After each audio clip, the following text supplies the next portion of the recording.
to your thirsty beach. I'm gonna visit your dreams. You can see you here. You know that she's near when you sleep. I'll be under your bed and I hear you fear. Shake your thirsty beat. I'm a thirsty beat, real thirsty, like a snitch on me. Now wake up, wanna hear you scream. It's not a dream. Run for your life, I hunt your heart. You can chase me, but I make you starve. You're a punk bitch, just a punk bitch. Run for your life, I seek you hide. You can chase me, 'cause I'm right behind. You're a punk bitch, just a punk bitch. Run for your life, run for your life, run for your life, run for your life. You're a punk bitch, just a punk bitch. Run for your life, run for your life, run for your life, run for your life. You're a punk bitch, just a punk bitch. Shoot me, you can't afford it. Not in the pilot, you're just a tourist. I threw a decoy in our valley, and if you stand here a while, so don't panic. Know what Marilyn Manson was said. Better be safe to get into heaven. Just be yourself and you end up in hell. Do as I say and I might break the spell. Run for your life, I hunt your heart. You can chase me, but I make you starve. You're a punk bitch, just a punk bitch. Run for your life, I'll seek you hide. You can chase me, 'cause I'm right behind. You're a punk bitch, just a punk bitch. Run for your life, run for your life, run for your life, run for your life. You're a punk bitch, just a punk bitch. Run for your life, run for your life, run for your life, run for your life. You're a punk bitch, just a punk bitch.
Today is the beginning of the end and the start of a new beginning. Time has come to redefine yourself and let go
I don't wanna see your face again, and I'll never let you near my friends. It's a shame that this is how it ends, but I wanna say thank you for nothing, nothing, nothing. I wanna say thank you for nothing, nothing, nothing. I wanna say thank you for nothing. Shame on me for trusting a liar with my heart. Shame on you for mindlessly tearing it apart. All out of me, you're all out of me. I'm finally free, it's all good. Make believe it's all that it was right from the start. I don't wanna see your face again, and I'll never let you near my friends. It's a shame that this is how it ends, but I wanna say thank you for nothing, nothing, nothing. I wanna say thank you for nothing, nothing, nothing. I wanna say thank you for nothing. I wanna say it. I wanna say it, yeah. I wanna say it. Thank you for nothing. I don't wanna see your face again, and I'll never let you near my friends. It's a shame that this is how it ends, but I wanna say thank you for nothing, nothing, nothing. I wanna say thank you for nothing, nothing, nothing. I wanna say thank you for nothing.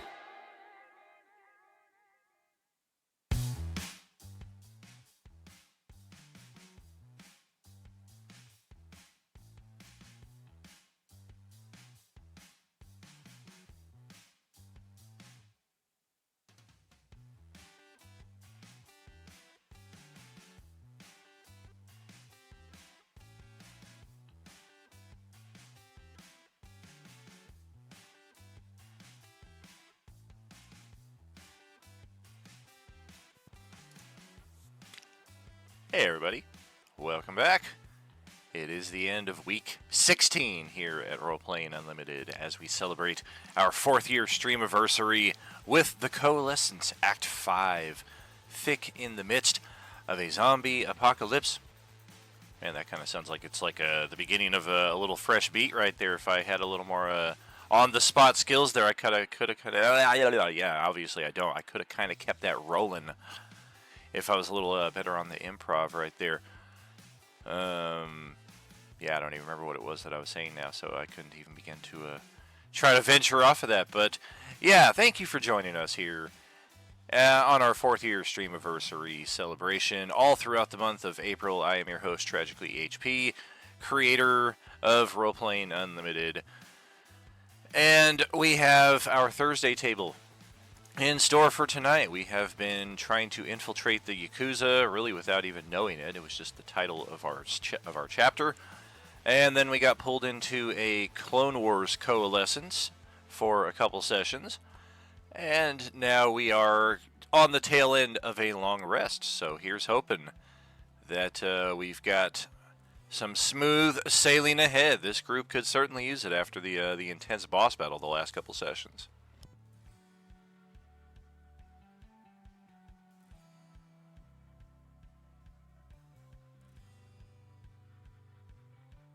Little adjustment right here.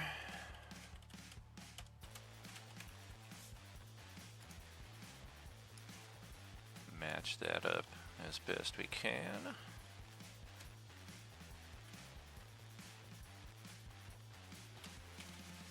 Beautiful, there we go.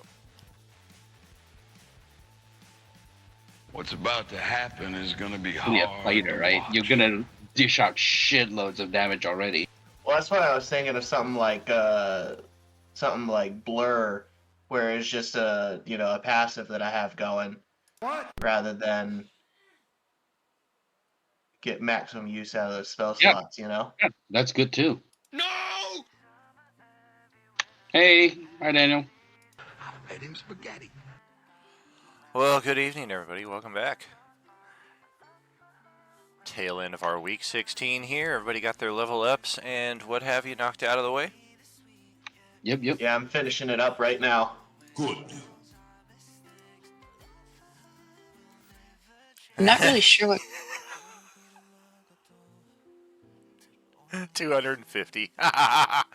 That's fantastic stuff going on in the Twitch chat right there. 250. Come on. What's happening here in our Discord chat? Somebody was starting to ask or say something though.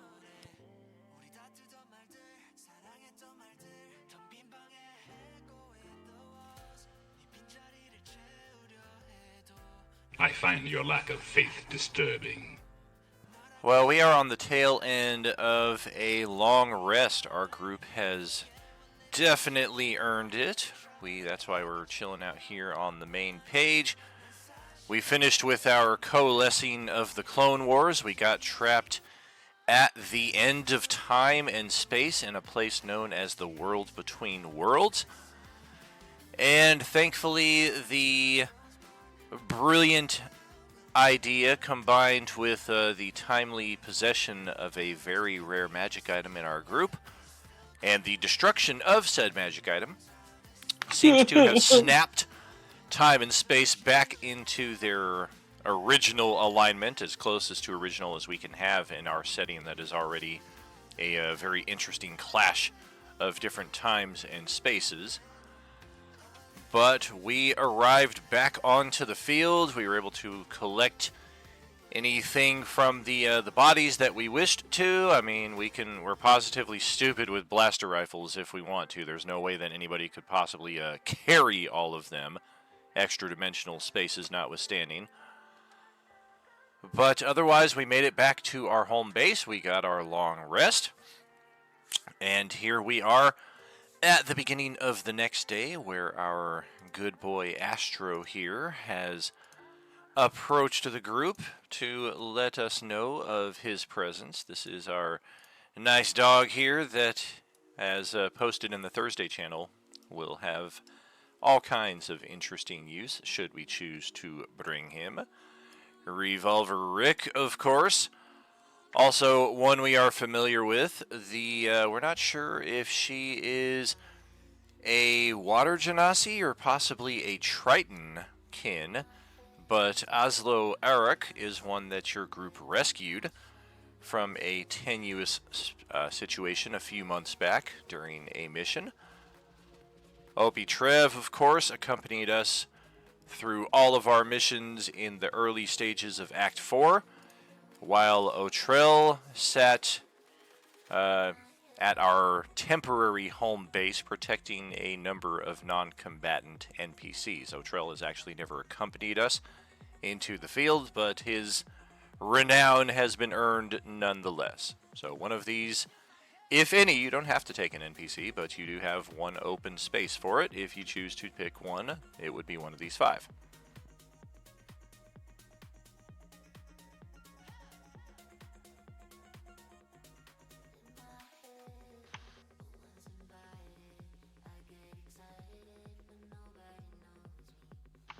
Yeah, I don't know. I'm scared of bringing NPCs along. They die. What's the worst thing that could happen to our adorable little dog? I say we bring the pup. I'm down for Aslo And you or wouldn't Trell. feed it to zombies, right? I'm down for Aslo or Trell simply because they're interesting. Like, want to know more about them. I'm down with that. Yeah, we can take one of them. Otrell with the 10 hit points. I think Otrell should have leveled up, if I'm not mistaken. You should. I just haven't leveled any of these characters. When you pick which one of them you're going to bring along, then I will take care of that. I mean, do any of them seem to want to come with us? I think they're all itching for adventure. Itching for adventure. And Otrell was the person we met on our first day, so I kind of really want to bring Otrell, actually. They're all eager to help contribute. They've already done a fair job here at the home base, so anything that you may have use for them in the field, they're certainly interested to contribute. And Otrell is a rogue, if I'm not mistaken. Hmm. I mean, yeah. Like, do we double up on on anything? Because I wouldn't want to bring an NPC that basically, would step on a PC's shtick, if that makes sense.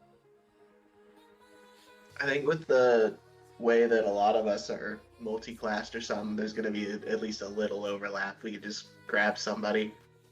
Okay. I believe I believe I'm the only rogue, and I'm only level 3, so Oh, okay. Well, let's bring Opie then. Sick. Let's bring him. Otrell, come with us.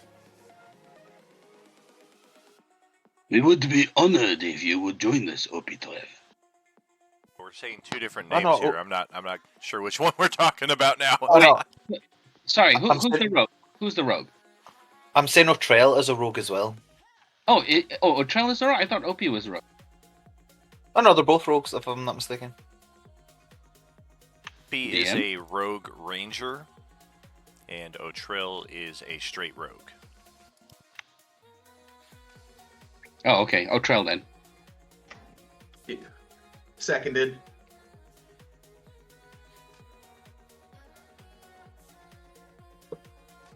I'm open to other thoughts. No, Otrell's good. Pure rogue. Yeah. I don't think Otrell has the orange peeler feat, so that'll be good with sneak attack.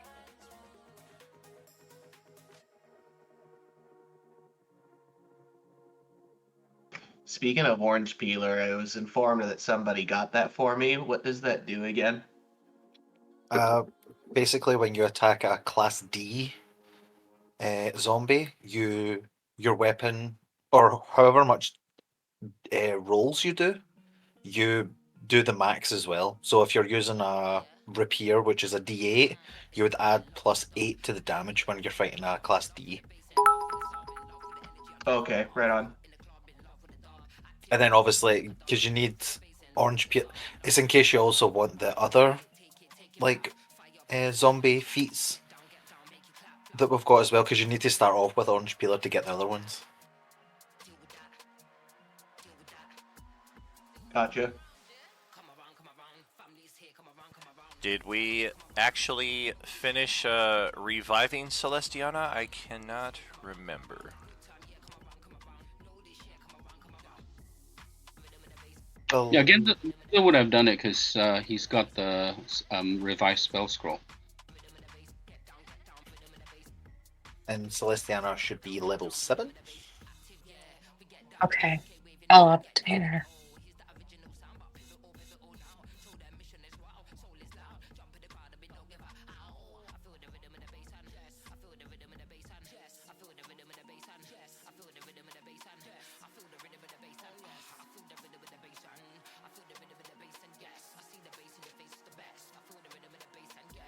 Hell, you do the voice change on me while I'm trying to eat my damn dinner here. God, how disrespectful can you be?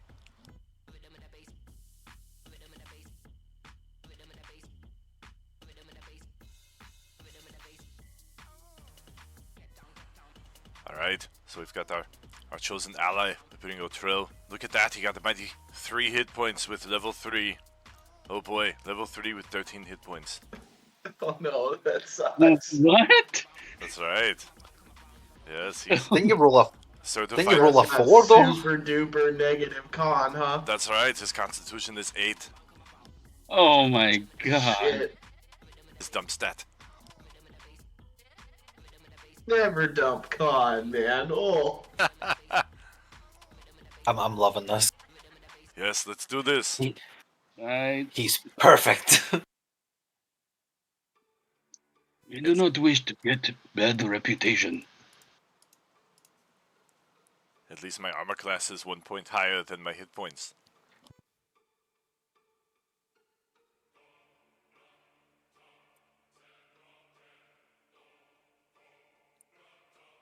Oh, and did Gilly and Celestiana add their Boon of Fortitude. I think it was meant to be like plus 40 HP.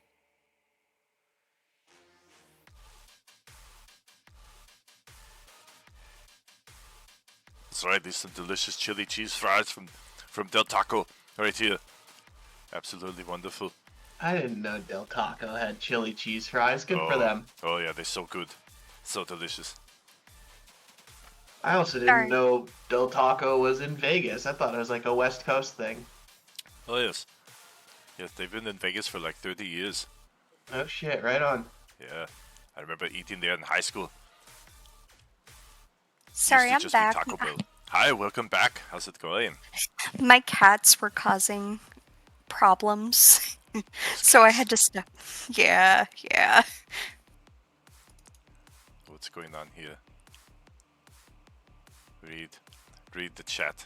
Okay, what's happening here? Is this what I've already read? I've been told to change my voice here. I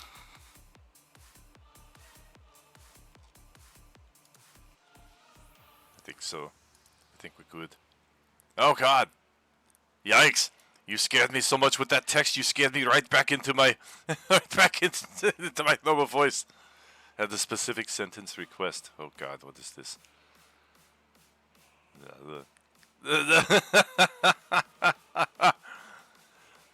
That's right, Brad. You get to the damn chopper. Donate those Beskars. If you donate it, we can get it.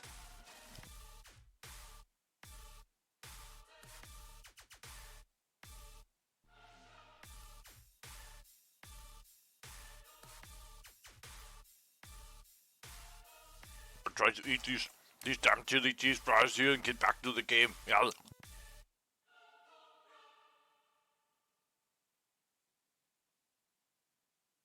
complicate things. One of my many skills. I'm making things up. All in my mind, 'cause I analyze their body language. Yes, indeed. Both of our characters there. Yeah, I think Bonjon Bovi got it. Gilly and Celestiana did not. Tyler is one of our epic supporters here, so his existing regen goes up to 9 for the month of April. And instead of a natural 20 for the month, you get a natural 20 every session.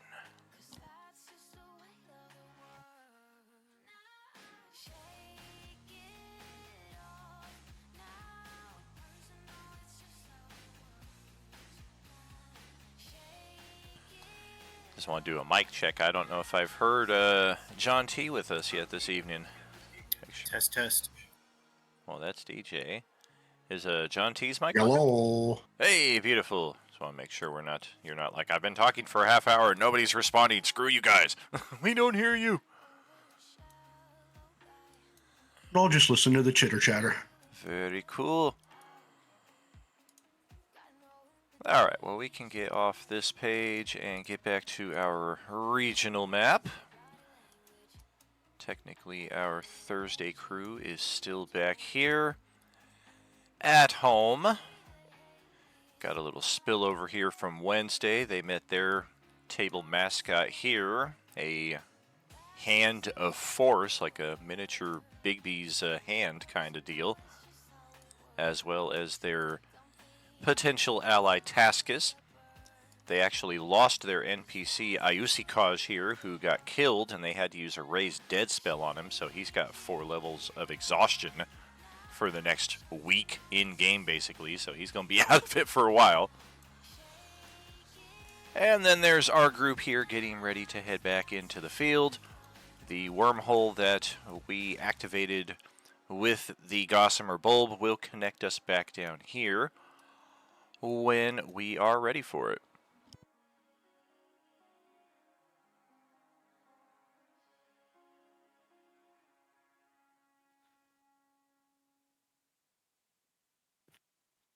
Where's the Yakuza?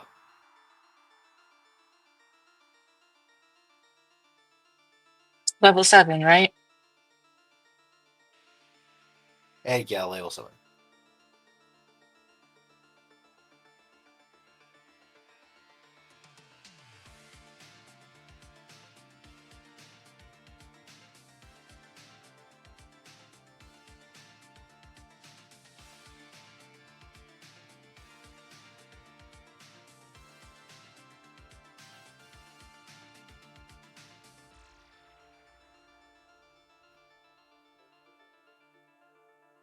There's our Hey. guy.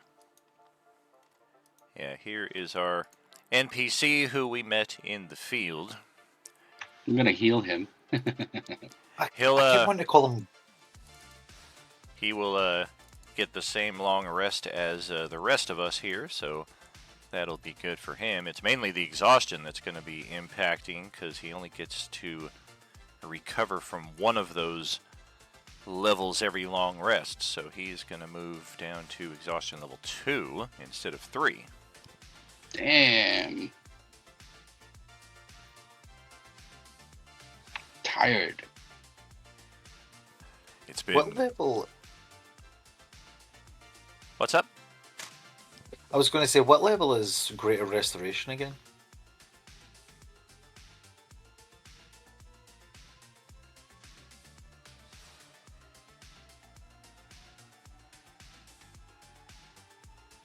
Oh, it's level 5.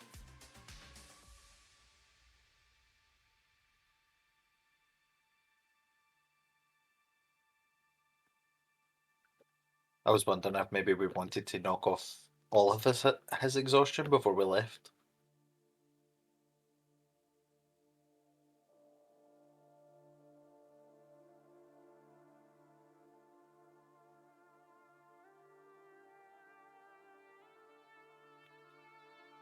If anyone thinks that's a good idea.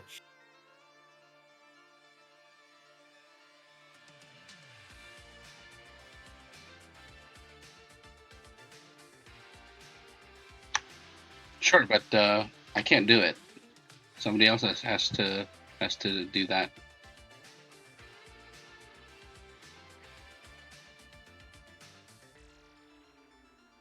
Yeah, artificers, bard, cleric, druid, or rangers can Wait, artificer? cast Really? it.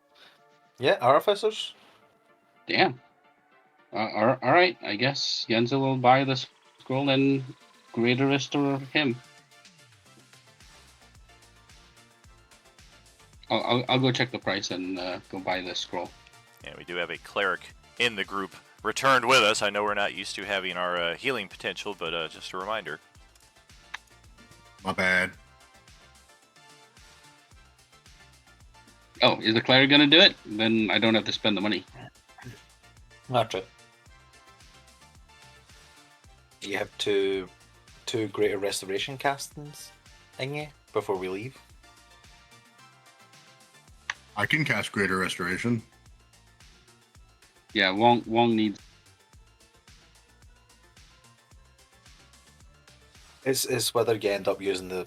Oh well, I suppose we could use the spell slots before we leave, and then still have them for the fight or possible fight. I mean, we're playing right now after the long rest, so anything that we use is going to be used after this point. Okay, then I'll buy the 2 scrolls. Then you can just cast it. I'll look it up and I'll put it on the list in a moment. All right. It'll be 2400 GP. Okay, with the discount. Yeah, that's including the discount. Okay, thanks.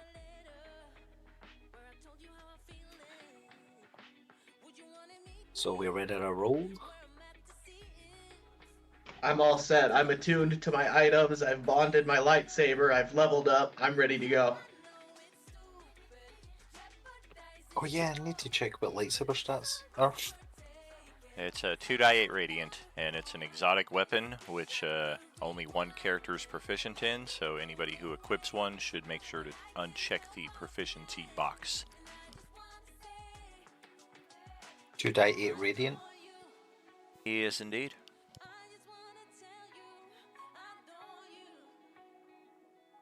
And just to kind of pick up a little bit with the RP that Wong kind of left us with at the tail end of last session. Now that we've gotten a long rest and we're getting a couple scrolls to get rid of his exhaustion, I'm not sure how much I was able to convey to you yesterday about my mission, my intention here. My family was cruelly slain in front of me by the undead. I spent a great period of time after that trying to discover what my life would be in their absence. One day the world itself seemed to fold in upon itself, and I found myself here, a realm not entirely unfamiliar, but not entirely unfamiliar. After a brief bit of exploration and getting to know the peoples of the villages to the south, it was with a great deal of surprise that I was to find that my family was still alive. I saw them with my own eyes. And yet, because of the restrictions upon entering the city, I was unable to reunite with them. I had discovered a solution to this by banding with a group of soldiers who had gotten separated from the city. These soldiers called themselves Yakuza, and I hoped to use their influence and their position to gain access to the city so that I might rescue and reunite with my family. But unfortunately, those Yakuza were all killed yesterday by the ravaging hordes of undead that, if not for your intervention, I too may have been killed.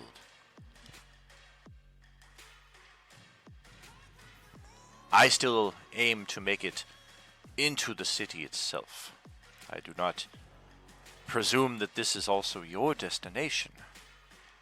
But if it is, I would appreciate the company, but we will probably need to find another way to disguise ourselves as members of their soldiers. I am not certain what other deception we have at hand that might work in such respect.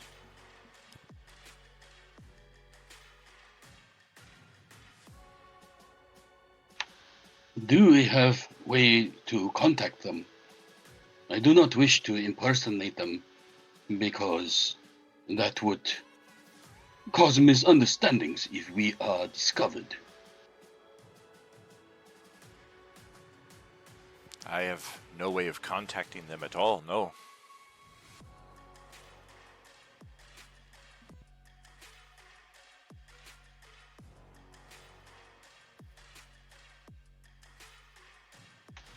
Can we not just go to city and try to find more of this Yakuza? Perhaps we can return their artifacts.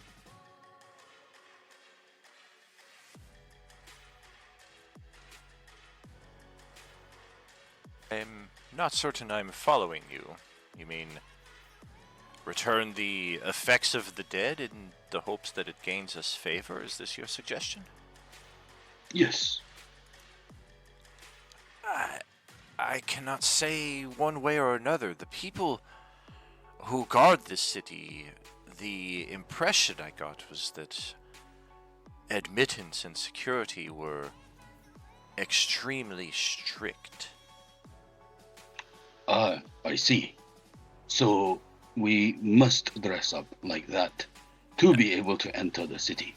That is merely my presumption. I did not have another plan, another means of gaining access. I only saw for certain what did work, and thought that this would be the best thing to try to impersonate.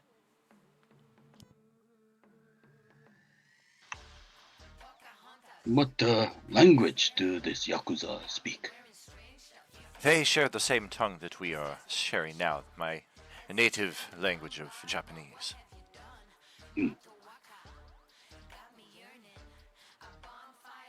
It is very familiar to me as well. Yes, as I said, this realm is not entirely familiar, but not entirely unfamiliar. And I'm Does going to. Oh, go ahead.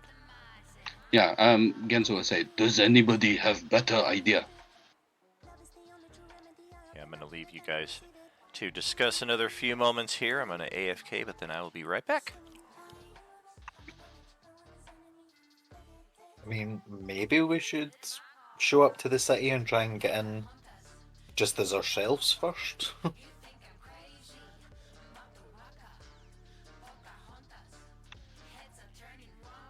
But I suppose if we do not disguise ourselves, then when we try again, we will be not very deceptive. I mean, it depends on how good our disguises are.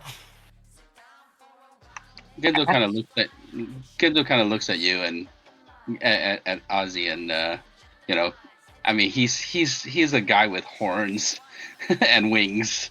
Yeah, Bond's got like a sunglasses and fake nose kind of thing. Like, this is what I got, man. I don't know what you mean. Exactly. I don't know. I feel like deception's a bad but to start off on, if that makes sense. I agree. It is not my preferred way of doing things. And we don't really know enough about the Yakuza to be able to pass off as one of them very easily. Agree. Yeah, I don't have any tattoos. Do you? In real life. Agreed. Yeah, I mean in real life, but Bond John Bowie's a dork. He's a square. Azzy has a chest tattoo. It's just the words of Magoo in really gothic font. It's really funny. Perhaps we could sneak in. That does come more naturally to me. I am not too terrible. What about rest of you? Can you preserve stealth? Do we have Man, I could fucking try. Pretty bad at it. I'll always do my best. any I'll do my druid, best. any druids with pass without trace? Okay. Sorry? I was gonna look quick.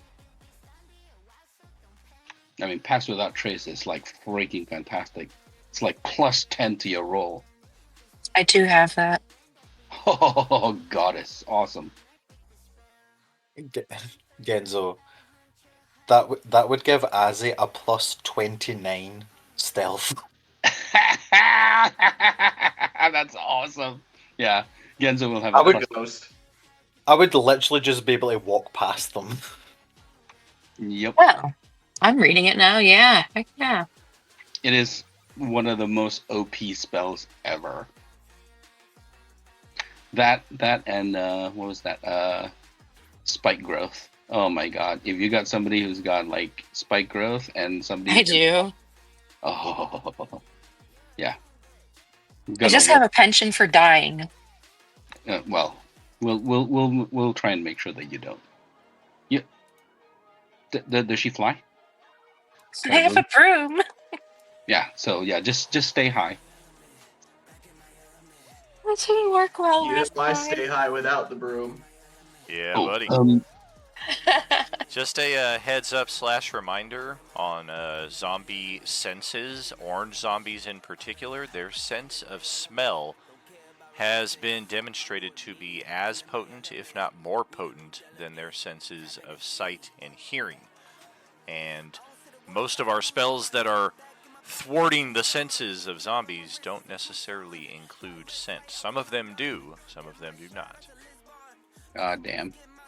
There's a I reason forgot. why it is still handy to take the more mundane approach of covering yourself in the guts and gore of zombies, but then that, of course, presents its own challenges of potential disease and infection. Yeah, I forgot to take that other spell. Damn it. Alright. Note for next time. Oh yeah, this challenge is pretty much in the bank for those of you contributing to the If You Only Knew the Power here on our Twitch channel. There's actually one more day that I need to extend this challenge by. And what I will tell you about it now, since we're so close to unlocking it is community-wide. So whether you've contributed to it, whether you have not contributed to it, whether you've never tuned into our Twitch channel for even 30 seconds, this will benefit you.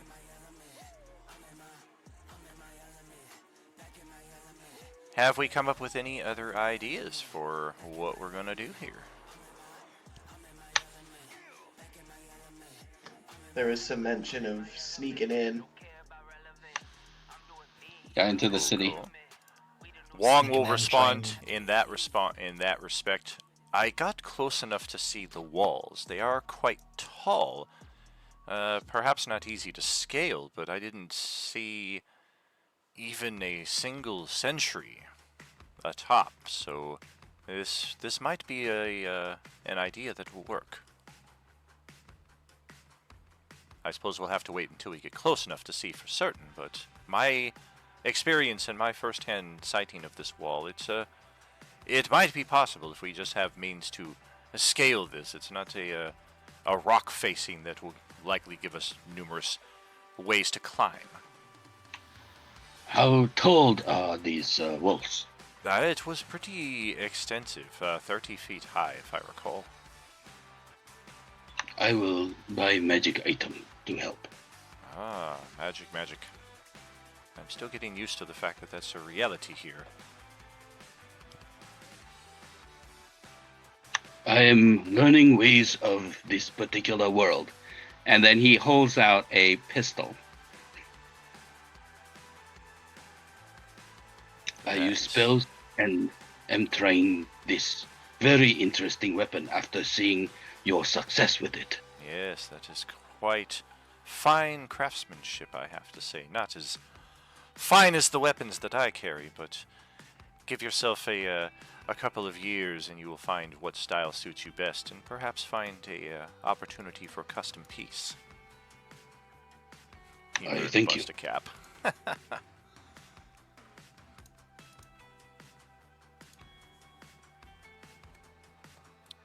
Yeah, it was sneaking in or just go as ourselves to see what happens.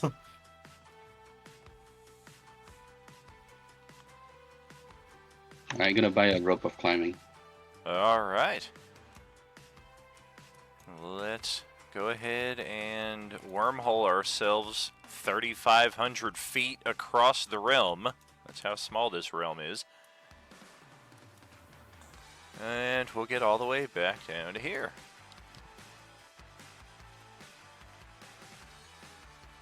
Yeah, we're going to have a bit more to reveal. Technically, we're all part of that little Thursday crew icon there for Tyler. Just wanted to, I think, remind us that he was there earlier when we were talking about healing. Everyone grab a speeder. We're going to the city in style. Let's reveal the next swath of area here. This morning, the gloom is particularly heavy. The rain is coming down hard. Occasional lightning storms as well. And in addition to the gloom, there's also a nice fog that is perpetually rolling through the area. All seems quiet as we continue to traverse the region. We still have a little ways to go before we reach the city, so trying to make our way as quietly as we can. There's our map. Okay, get all of you. And let's drag you over.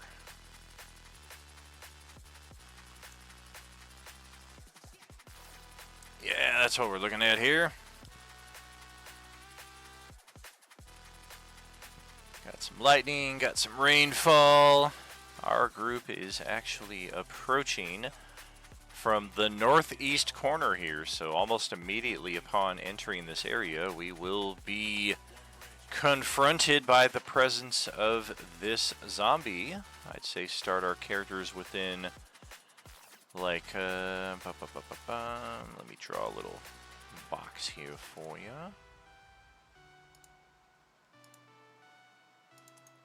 Yeah, say start up inside of that upper 4x4 area. This thing is not stealthy or trying to disguise itself from you guys. I did not get a group stealth declaration from you guys, so this will be a normal encounter range here. So everybody go ahead, drop your token into the box there. If you're not familiar with how to do that, instead of clicking your character sheet open, drag your character sheet to that spot, release it. There you go.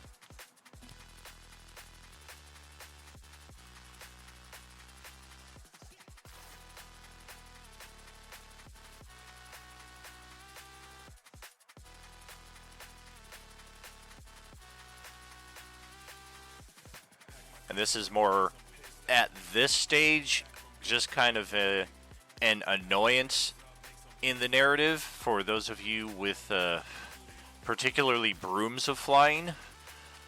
The inclement weather is just kind of adding a hassle that you're not used to on a otherwise clear day when you're usually flying around. Even in the gloom, it's kind of a pain, but with the rain coming down as heavy. All of that to say, this is why we are starting on the ground or very close to it at the start of this encounter.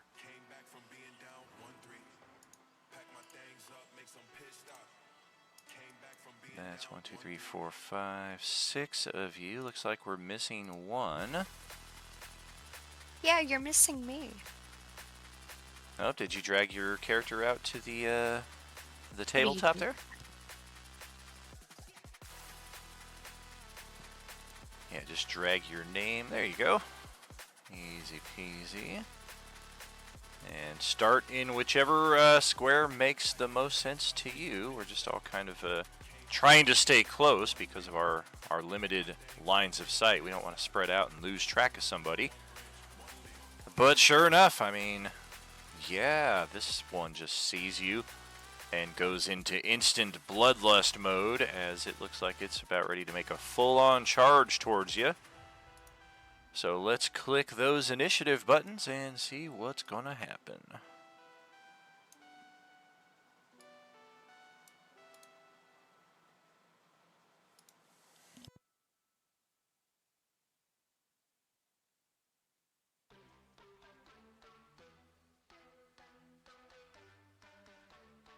Yeah, the look on Genzo is quite different. Instead of the purely kind of like samurai type clothing, he's actually got a breastplate now and a pistol with a holster on the side, and what looks to be like a mechanical buckler or shield looking thing on his arm. Nice. One whole zombie. This ought to go all right. 1,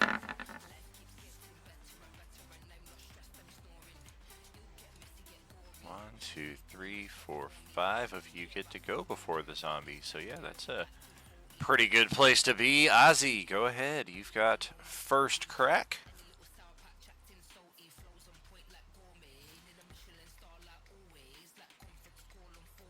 Well, I'm gonna take it.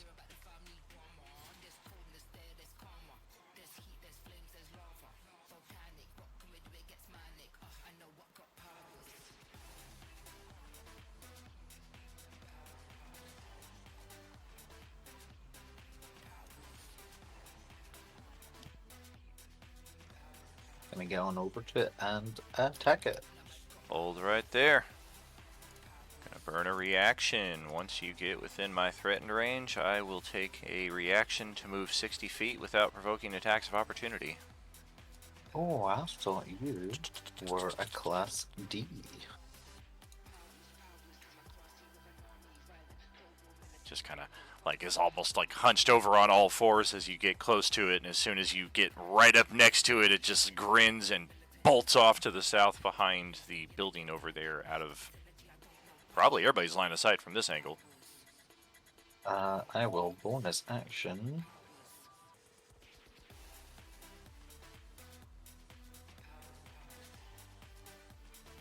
Move another 35.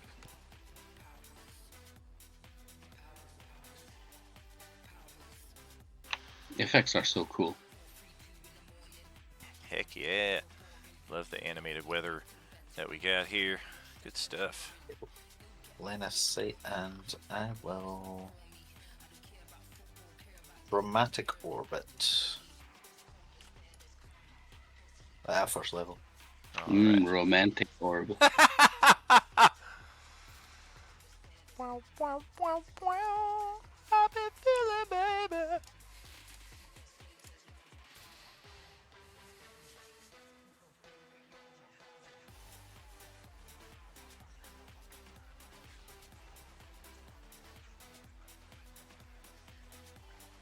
He says he's casting a spell, but I think he's just kind of full of it at this point. It's like a simple level 1 magic. Oh, there it is. Ouch! The only chromatic orb I had had the OP stats, so I had to take it off. Which element are we opting for here?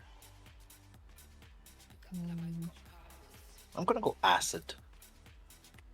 Acid, okay. Nope, nope, nope. Yeah, that's okay. Yeah, we will get hit, and we will take it. And I will end it there. Alright. Well, this one is gonna legendary interrupt. And just a reminder for all of us about to take our turns. Despite the map being open, this is kind of part of our new introduction to the Fog of War system that we're hoping to roll into for some of our maps. It does require you to be a little more manual with your lines of sight. So on the taskbar on the left, make friends with the measuring tool, because all of our characters, regardless of abilities or magic items, we are all limited to a 60-foot line of sight. Alright, so Ozzy is done. I am going to have this zombie take a legendary interrupt, which And we will as use. it, because there's bad wind in case it comes up, as it is floating on their broom, just on ground level. Very good. Yeah, we're going to action legendary interrupt to dash over here closer to you. And that will bring it over to Merlin's turn.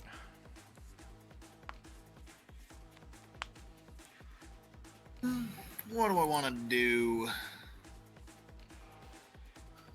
I'm going to... First, I would have to move.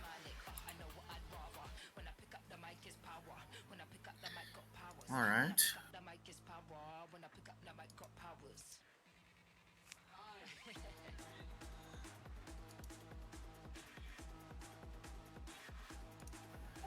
I need to look at my movement. Now, my movement's only 30.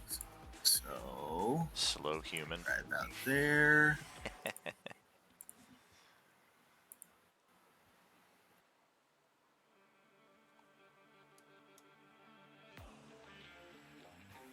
Right about there. I believe I'm close enough to see him. Just Oh, about. man. Just about.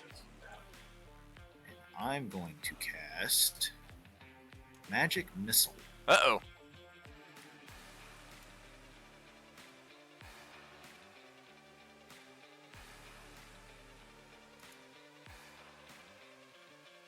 Okay. Got it. Pretty sure those all connected as normal. It just didn't seem to do a whole lot of anything to this Class A orange. How dare it. But I guess that'll be my turn for now. Alright. We're going to do another Legendary Interrupt. Our second one, and we're going to try to stun Ozzy right here with a punch to the gut. Rude. Okay, 1 second. This is set incorrectly. Mostly correct, but yeah. I left out a key modifier on these guys. Okay, that's a 34 to hit for 19 bludgeoning damage. And a Constitution save is called for.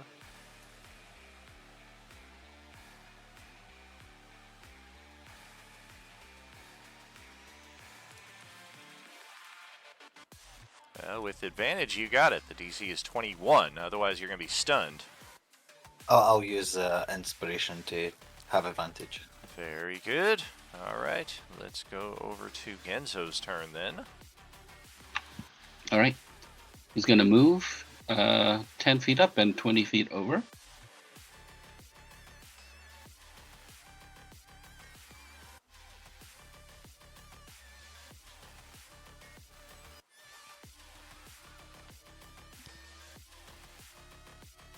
All right, and then he's going to take 2 shots at this thing. So, infused pistol with sharpshooter. Ooh, I'm going to use inspiration just to get that crit. Okay. And second shot.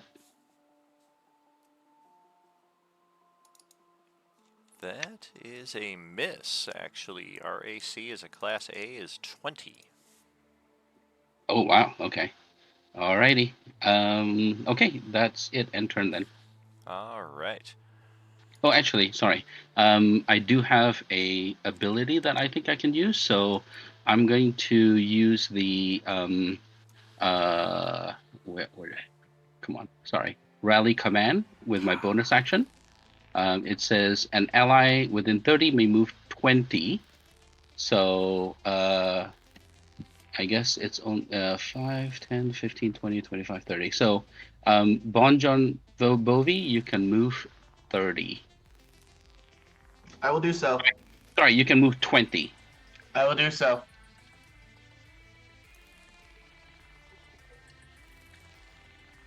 Nice.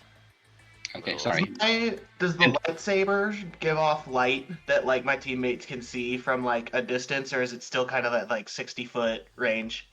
Oh yeah, they'll totally be able to see the light that you provide. I think I can. Alright, if y'all get lost, regroup on me.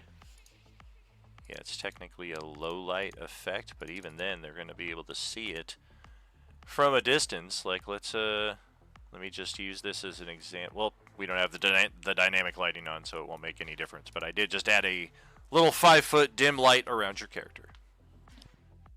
From a distance. Oh gosh.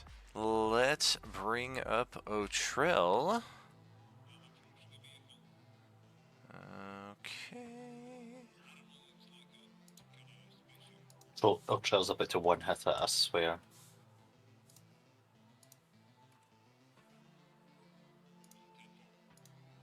Yeah, we could possibly use a magical weapon, but otherwise we're not complaining. We're pretty confident about our skills. We've done mighty fine in this zombie apocalypse with 13 hit points, and we're about to show you why.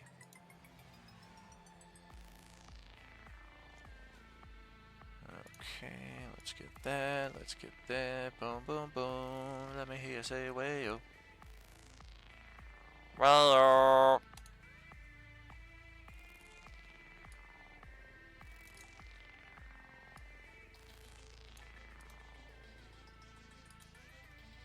Got to be my turn twice in a row because I'm going to interrupt after this.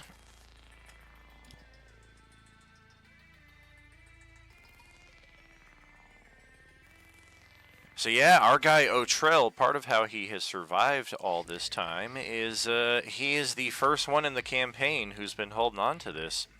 We might have discovered it before a few days ago. had hell yeah. had he actually been in our group. So he gets resistance to damage from all undead oranges. He can also, as a bonus action, designate an ally within 5 feet and impart the same resistance on them for this round. I am thinking, okay, yeah, we did not get Celestiana fully upgraded here. Let's take care of that. Part of our 4-year stream anniversary, you've got the boon of fortitude, which means 40 more hit points. So yeah, we'll boost your HP total up there considerably. Sweet. Yeah, one of our super supporter subscription benefits. And we're gonna start moving on up this way. Is Merlin flying or is he on the ground? He's on the ground. Okay, we're going to use our bonus action to give you the orange concentrate till the start of the next round. We'll just drop a little orange there on you. And then we'll continue on with our remaining movement. Draw aim with our oh-so-common short bow, but it's trusty. As a matter of fact, the story goes he has never missed with this thing. And that's why. That is 11 points of damage. Apparently our guy crits on a very, very high range with his uncanny halfling accuracy. I mean, they're typically known better for their slings and what have you than bows, but this guy is like right on as Ozzy sees an arrow fly right into the eye of the Class A that he's fighting. But of course this thing is apparently got an adamantium skull, and it's going to take a few shots to get through. Damn. Take another, our final legendary interrupt, as a matter of fact, with this one. And we're going to try to bite on Ozzy. 34 to hit for 25 piercing.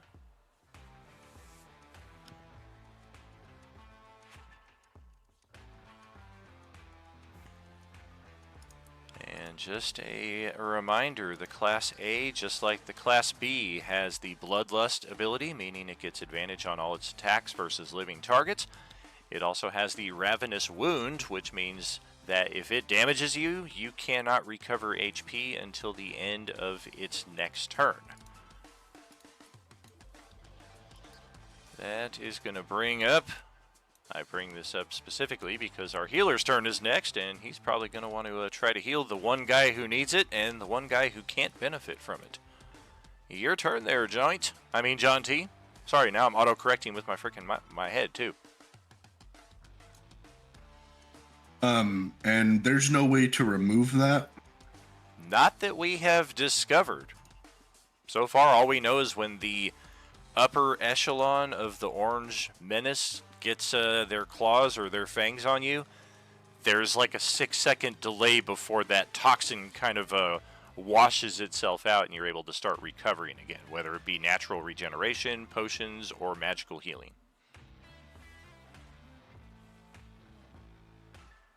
It's kind of a new ability that we haven't encountered too often here, so we're still kind of trying to figure our way around / through it.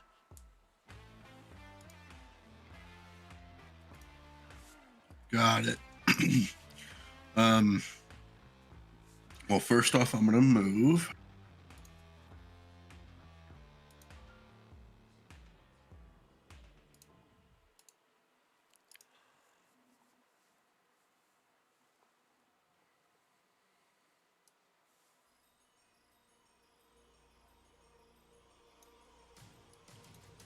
And I'm gonna cast. Oh,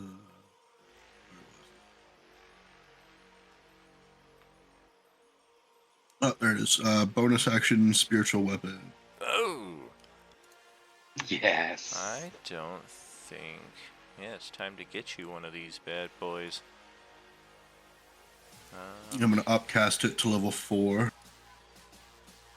Whoa.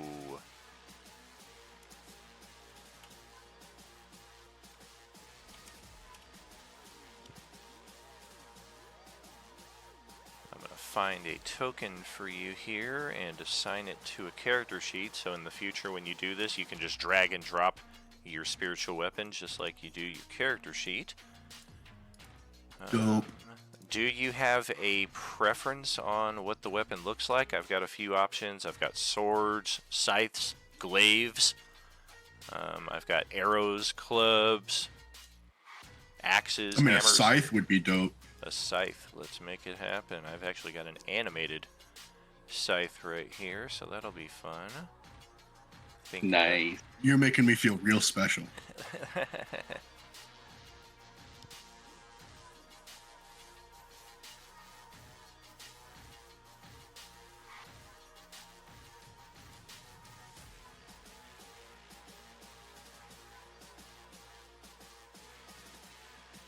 Alright. I believe our guy Johnny Sly on Swan Crew also has a scythe here, so I just want to get one that's a little different. Oh yeah, that'll be fun. Whoa, it's huge! Perfect. There we go, let's get that. And then the character sheet. Tyler's spiritual scythe.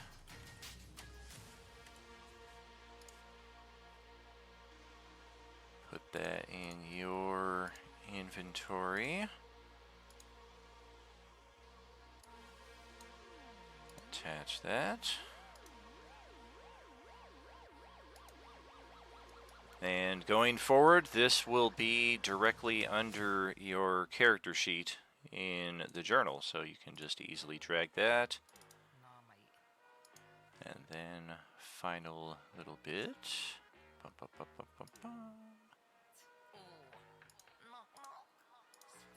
If I put it there, does it count as advantage? There we go. It does not. It kind of works as like an echo in that respect. It can't gain conditions positive or negative. I tried Ozzy. All right, so and then that's my attack as a bonus action, or for casting the spell as a bonus action, I can attack. Correct. Gotcha. Let's see. Where it says radiant, necrotic, and cold, is that a mix of all, or do you pick one? I pick one.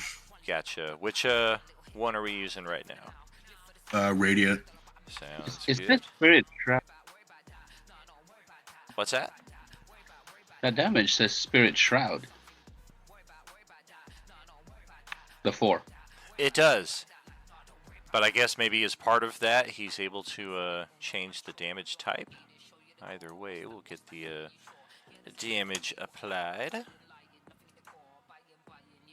Just double check my ability here. Oh, yeah, and that's a technical verbiage on my account right here. It has to be a creature entering the threatened zone right here, not a spiritual scythe, so I didn't have the opportunity to just be like, psych! Sucker! Like I could have otherwise. That's hilarious. Alright, yeah, buddy. Anything else for Tyler's turn there? Yes, for my main action, I'm gonna shoot my crossbow. Okay.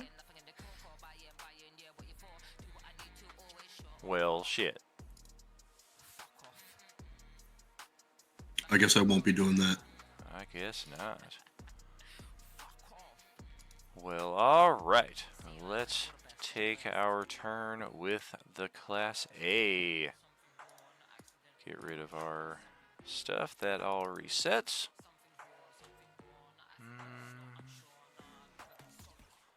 I think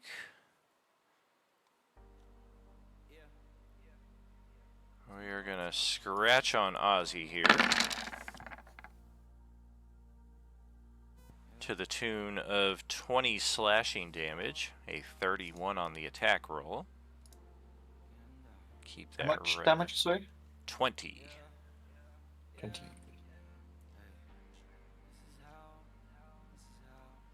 And then we are going to Mighty Leap as a bonus action up to 60 feet. It is a leap that does not provoke attacks of opportunity. We're going to actually fly right over to here, take a unarmed bash on Genzo as we are coming down from our jump. A pummel attack. That's a 25 to hit. Oh, so my shield reaction will make me a 26. So luckily, not a hit. Ah, and you are the first one to discover this. Nobody's tried to shield the Class A yet.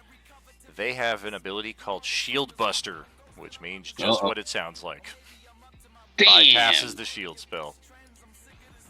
Nice. All right. 25 So, to yep. hit, 24 bludgeoning damage as it kind of knees you on the way Yep. down, and then it's gonna it's coming down mouth first on top of Merlin with its third attack.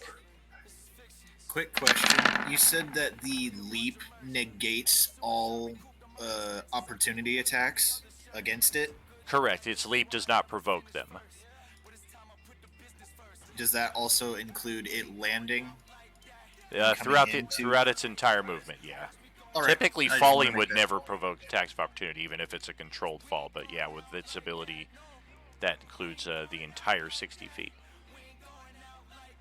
The bite attack on Merlin is a 27 to hit, and that is 22 piercing damage. Additionally, the Class A regains HP equal to the amount dealt from the bite attack. This regain cannot be You prevented said 22? by any means. 22 damage. And with our fourth and final attack, this is a 50-50 deal right here. No, not quite. Yep, we're going to step right down to here and take a weapon attack on Bonjon Bovi. How could you?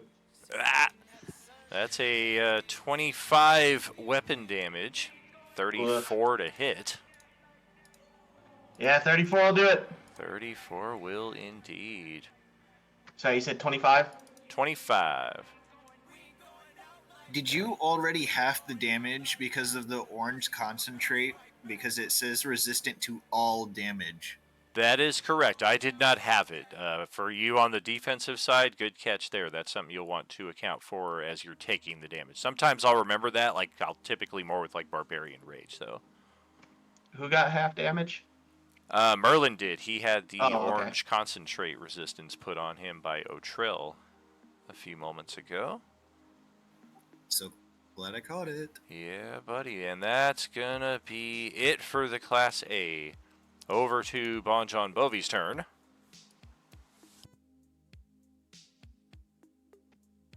I'm going to make 3 lightsaber attacks. 2 is my regular action, 1 is the bonus with the double-sided.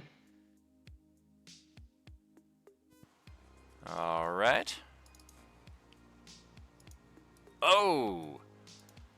That third attack is not so good, but the first 2 are solid for 40 points of damage. Whew. I'll use a hero point to help the third one. All right. We need a die 8. We need a 4 or better. And that's good. 6. Very good, very good. We'll take it.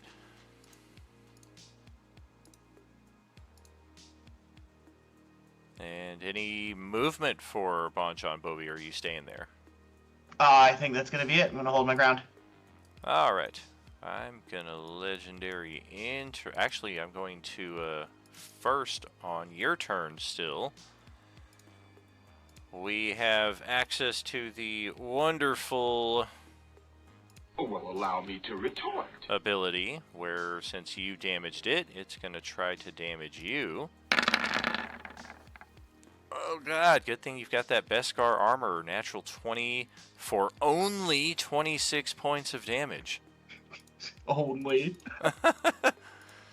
Could have been so much worse there had the, 6 more points of damage on a crit. That was actually a pretty weak crit.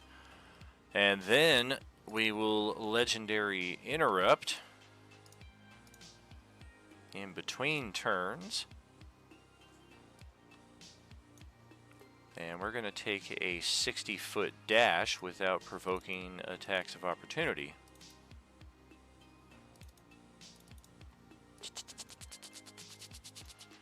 Really seems to like that house down there. And just in time for Celestiana, who had this thing right in her line of sight, might have been lining up an attack on it, and all of a sudden it just bolts off into the gloom.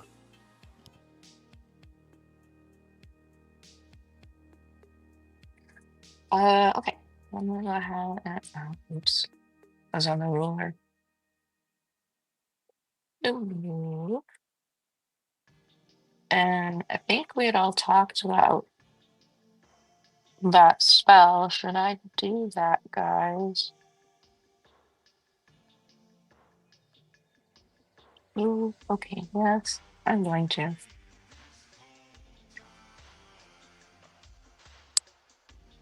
So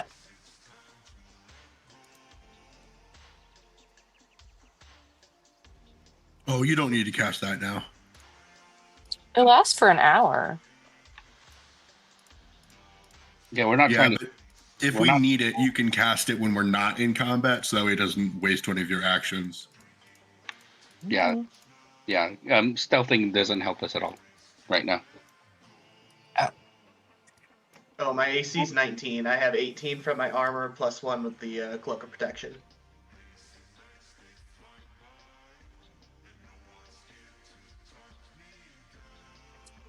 Jeepers, I hadn't thought much past that.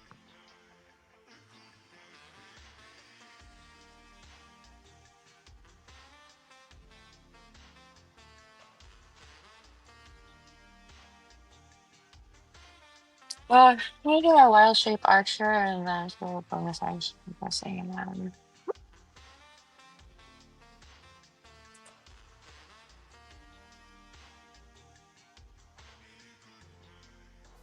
Just a heads up about our new map system here without the dynamic lighting. Kind of have to be a little more manual with our lines of sight, and the building is perfectly interposed between the two. Okay. I'm just gonna be a stand around. Just hold your action and shoot him when he appears. Oh. Is that I know. Yeah, okay. I'll do that. There we go. Put a little clock on your token there to indicate the ready. Thank you. Yeah, good looking out there, John T. And then, I mean, that's actually not going to take very long at all, because now I'm going to legendary interrupt again and dash over to here to where she can see me, and then we'll just use the attack you already rolled, and that will hit. Nice. Drop that ready action, take a second legendary, and then that's going to bring it over here to Kayla's turn, who's got her new tiny little mouse companion here. Woo! Okay, so we are gonna take a movement, and as a sorcerer, can I dash? Oh yeah, anybody can dash. It's just a matter of whether it takes an action or a bonus action for you. Most cases, it's going to be an action. Okay, so I am gonna move my. Hold on, let me see how far I can go. Yes, I have 30 movement, so we'll do that. Okay.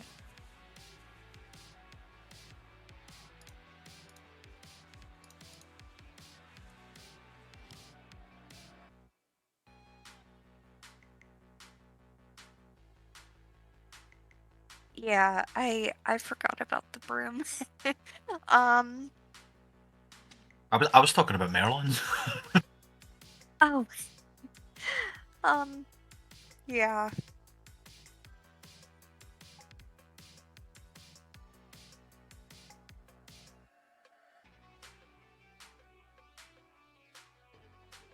I have no idea what I'm doing. I'm so sorry.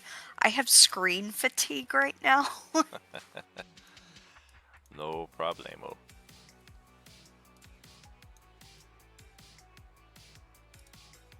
Okay, I think we're just gonna make it a movement for now, and we'll just call it there.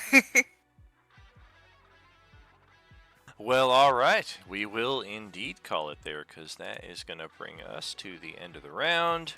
And perfectly poised for a nice halftime break here. We'll take a 10, get those refreshments, stretch out those joints, maybe take a little puff off a joint as well, and we will catch you shortly, friends. Are you with us?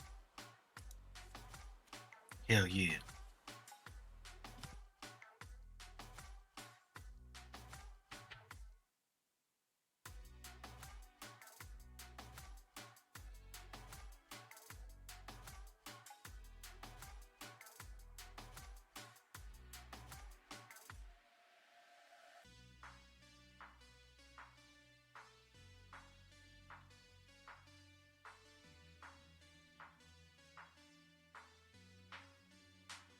How are you naturally resistant to necrotic and radiant? SMRs have that innate ability. Oh, that's cool. I am regular old human guy, so. Yeah, I'm an angel. As he pops out his angelic winch just to show off. Wait a minute, do you heal off radiant damage? No, Oh. that would be too OP. I was gonna say, I was like, dude, if you need me to just jab you with the lightsaber real quick, like, let me know. We already did surgery on, who was it that we killed and brought back that got bit by a zombie?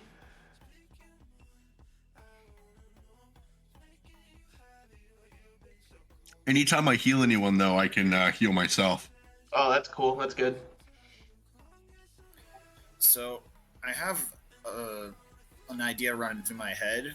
I could either cast a spell that would damage him a lot, or I can give resistances to somebody. As the dude in the front taking a lot of hits, actually between me or Ozzy, I would do it. Well, Ozzy is like 45 feet away from me, and you are literally right next to me. So yeah, dude, I'll take a little high five and some resistance. All right. Well, the other thing I was gonna ask is if I could use a auto nat 20 to do maximum damage on a spell. Yeah, it should work.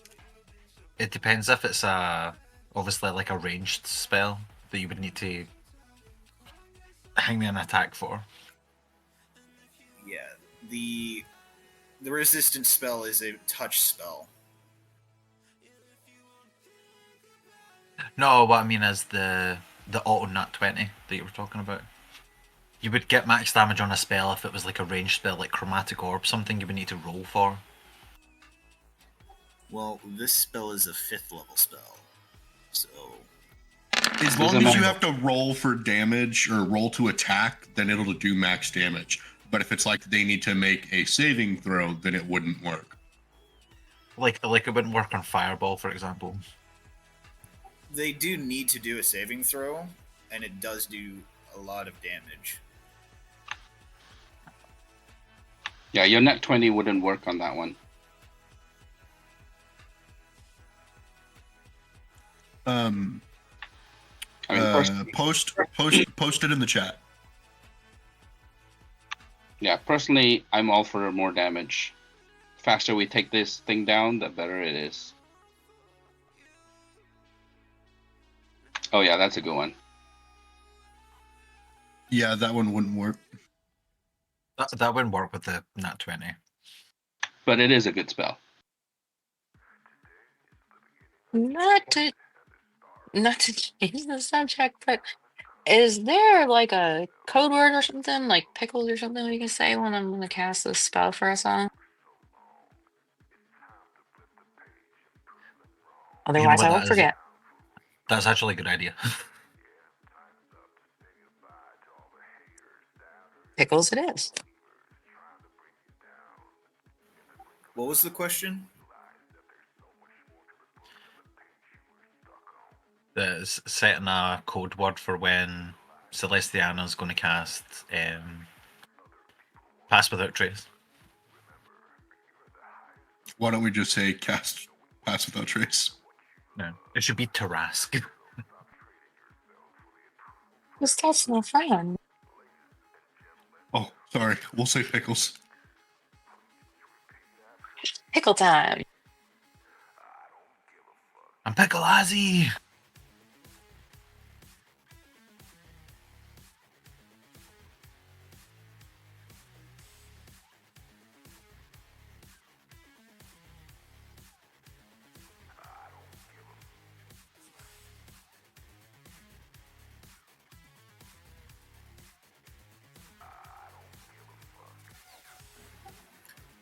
Is that a unique ability that I can just get?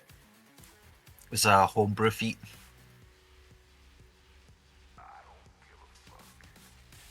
Yeah, so if you come up with a feat on like level 8, and you meet the requisites, you can nab that up.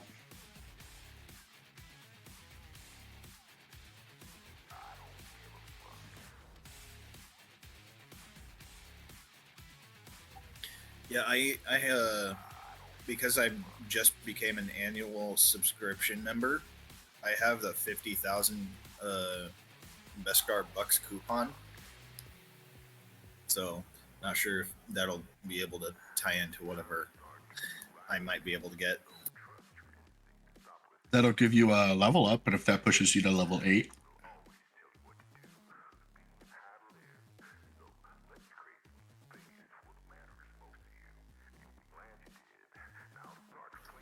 This character is level 9. Oh, so you already passed it. Never mind. Yup.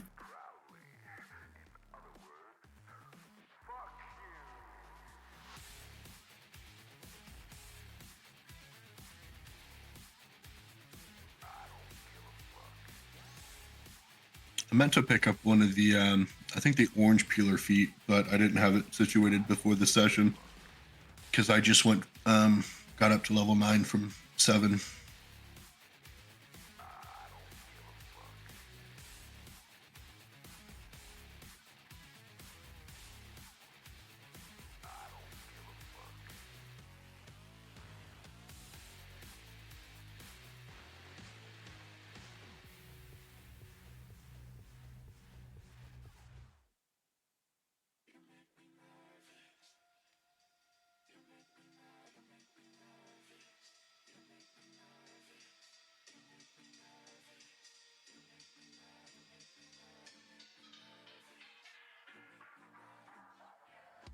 You have a way of making me sweat when you walk in the room. My heart skips a Ouch. beat. It's just because you can actually heal. It's in case one of us, in case you go down, someone can actually bring you back. I get it. I get it. So yeah, You are like stacking me up with superior healing potions, my guy. Yeah. So everyone gets 2 superior healing potions except Tyler, but he understands. And Gillian, He does. Gillian and Celestiana get an anti-orange, and Bonjon gets a Phoenix down. I already had four superior healing potions. You gave me 2 more. Well, heal us!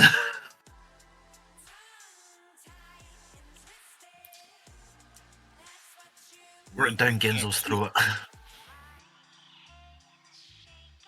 Oh no, it's until it's so we can back up a wee bit and get a chance to heal. It's until the end of the Class B's next turn. Remind me how much healing a superior health potion is. Is it 40? It's 8d8 plus 8d8, 8. okay. 8d4 plus 8.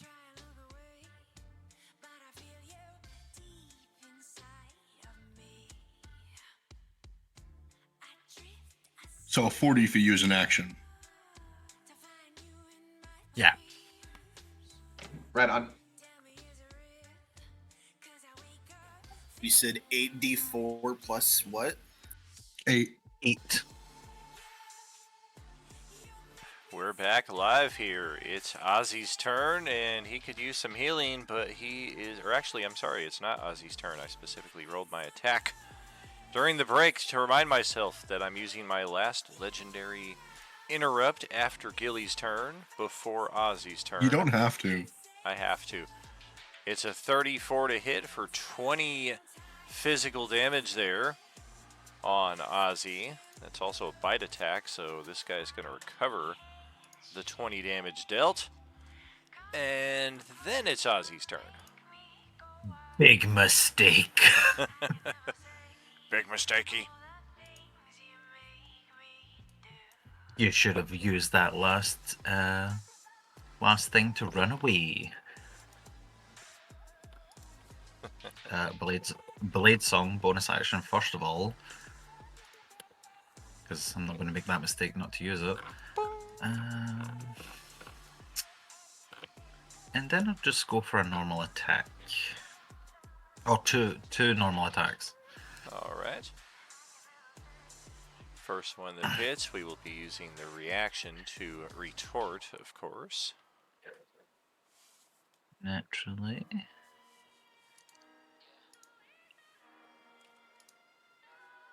That didn't hit. I will use Alright. thing me. Hero point. And then next attack won't have that, won't have that.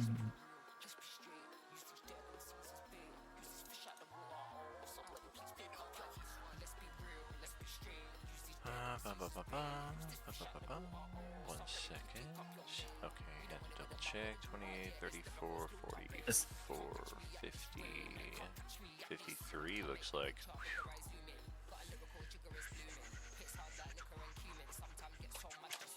Ow! Okay. And for our retort, it's gonna be a scratch. That's a 36 to hit for 17 slashing.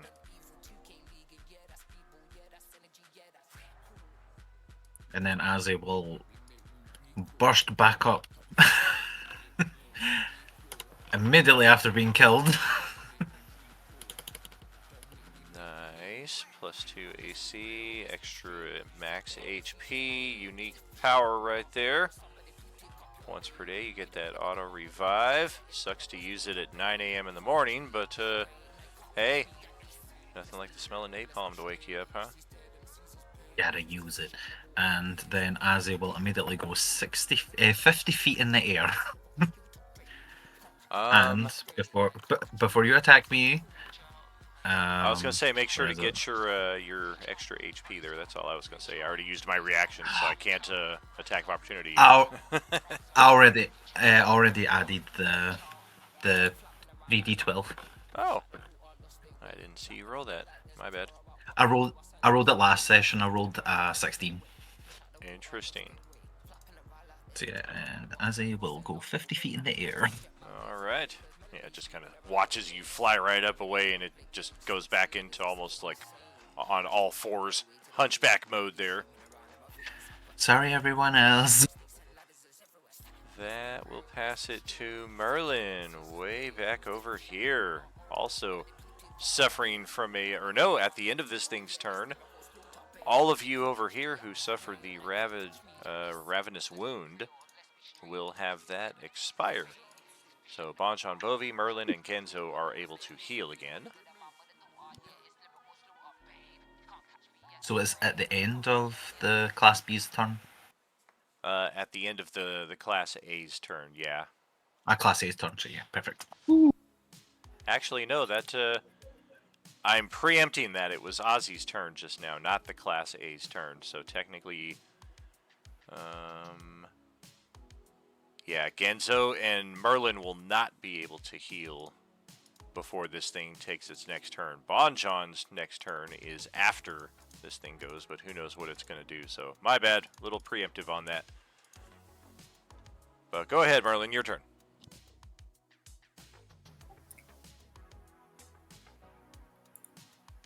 I'm going to cast that on Bovi. All right. Do you have the material component for that? I'm not asking do you have 100 gold pieces. I'm asking do you specifically have diamond dust worth 100 gold pieces? These are one of the few occasions where components do come into play. As he specifically bought 3 summoning spells worth of... I do have 450 gold, so could I use 100 of that gold? Not right now, unless you want to use your action to summon the merchant into the field and purchase it from him.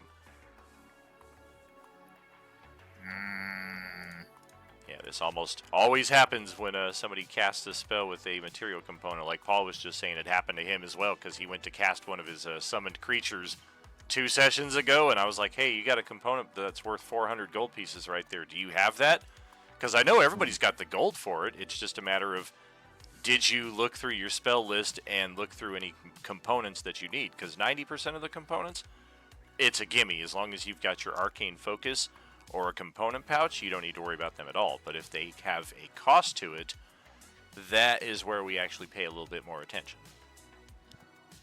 All right, then. Then instead of that, I will cast that on the Class A. 90 feet. That will certainly work. A dex save, okay. And another unique aspect of the Class A compared to, I think, all the other classes. Even the Class B doesn't have this one. It has magic resistance, advantage on saving throws.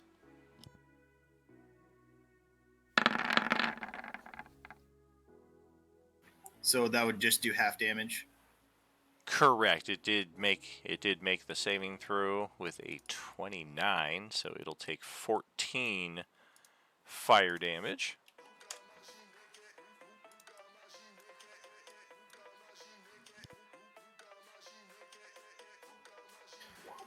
So does it still have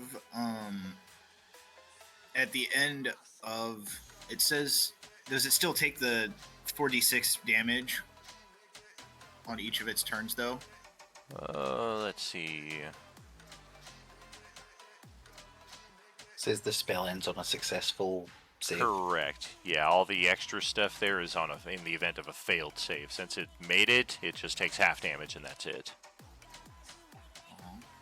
Well, I guess that'll do that. Womp womp. And I will actually move and then Misty Step right next to Azzy. All right. Well, he's 50 feet up in the air. I don't know that Misty Step will get you that distance, but you did say you're moving as well. Well, diagonal movement would get me there, correct? I think so. Because you can fly as well, right? Yep, winged boots. Yeah, that should make up the difference, like kind of half your own and half teleportation there.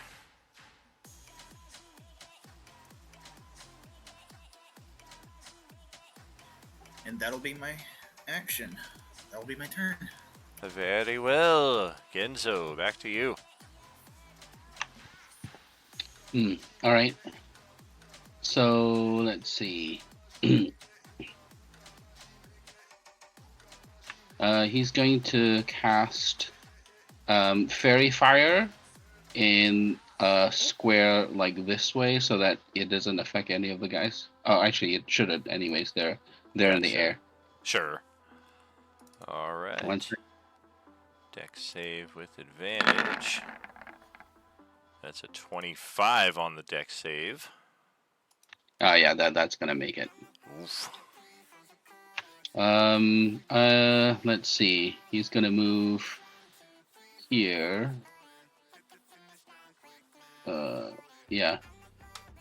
And then use a bonus action to let Bonjon Bovi move 20 if he wants to. I would love to move 20 feet.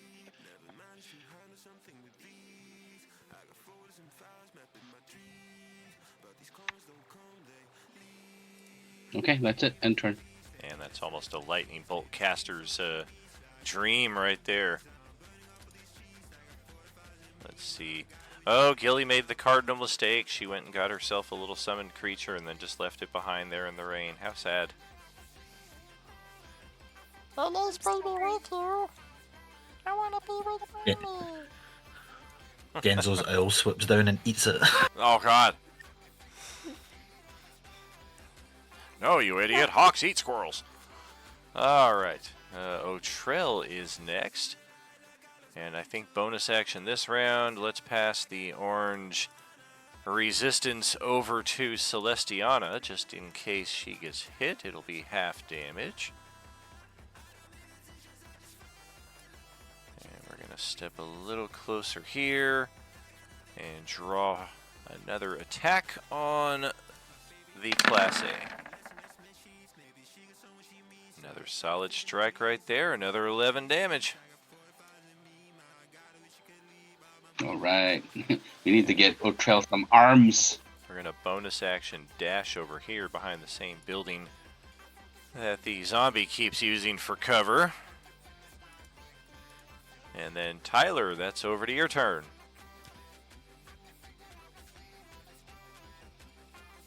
Sick. I'm gonna go ahead and use my bonus action to attack it.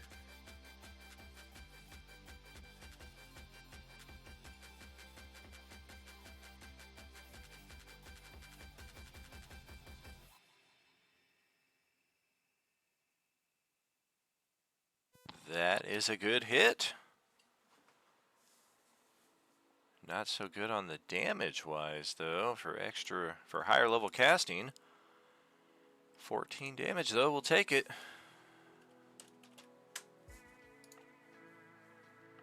This thing is taking full damage from everything everyone is dealing to it. It's not resistant to any of it. This thing is just a mountain of HP that the Class D Abomination wishes it had that many HP. Behind the fourth curtain, that means it has more than 380 HP at max value.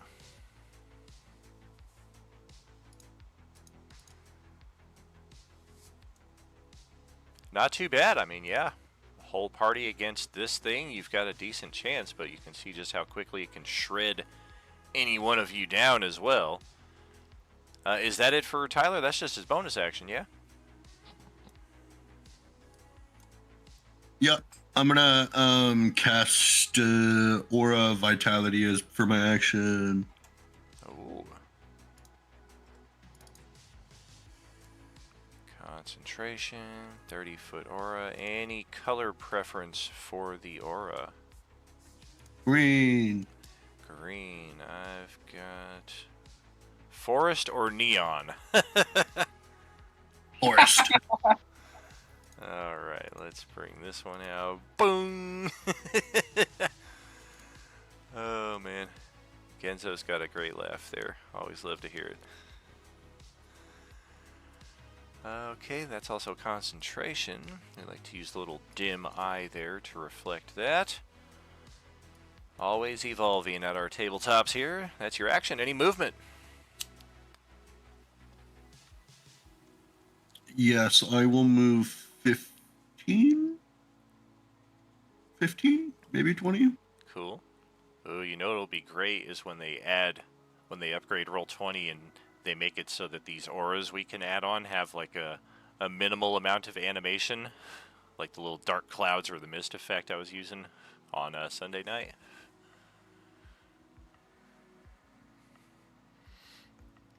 Yep, I'll move right here. Nice, that works out. Of course, our two buddies here are up in the sky, but they can easily descend into the dome.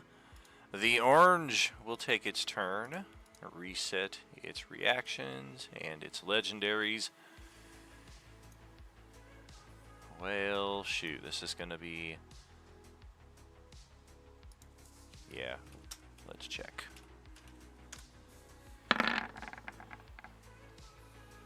Okay.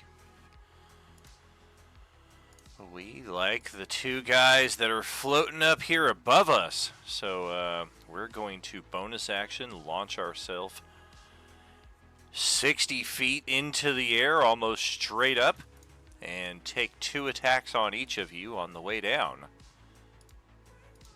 That means we're not doing anything to Genzo or Bon John Bovi here, so they will have the Ravenous Wound icons removed. Unless I miss here on both you guys, you're likely to have them remain. And yeah, this thing is a lot more intelligent and tactical than some of the other ones. Is Ozzy on a broom or with boots? As he's on their broom. On a broom. Oh boy. Well, okay, so we get up to the height, and we're going to take a grab attack on each of you, the intent being to drag you to the ground and smash you into it as a little bonus there at the end of all this. So first on Ozzy, then on Merlin. I mean, yeah, this is almost impossible. That is a 35 to hit Ozzy, that is a 36 to hit Merlin. It does call for an immediate contested grapple because I'm trying to yank you down to the ground with me. The really shitty part about it is you have to meet that DC to escape the grapple. So Ozzy needs to roll a 35 athletics or acrobatics. Merlin needs to roll a 36 for the same. Nevertheless, we will call for it. Go ahead, roll it. It's pretty close. There's no way I can auto nat 20 that, is there? You can auto nat 20 it, absolutely. The issue is that in 5e, a nat 20 is only a success on an attack roll. Anything else, it's just like, oh cool, I got a nat 20. That would only give you a 21, unfortunately, and even with a hero point, at best, you're going to end up with a 29 against the 35 or 36 you need. So, as he's going to roll, but also have that in their back pocket, the auto nat 20.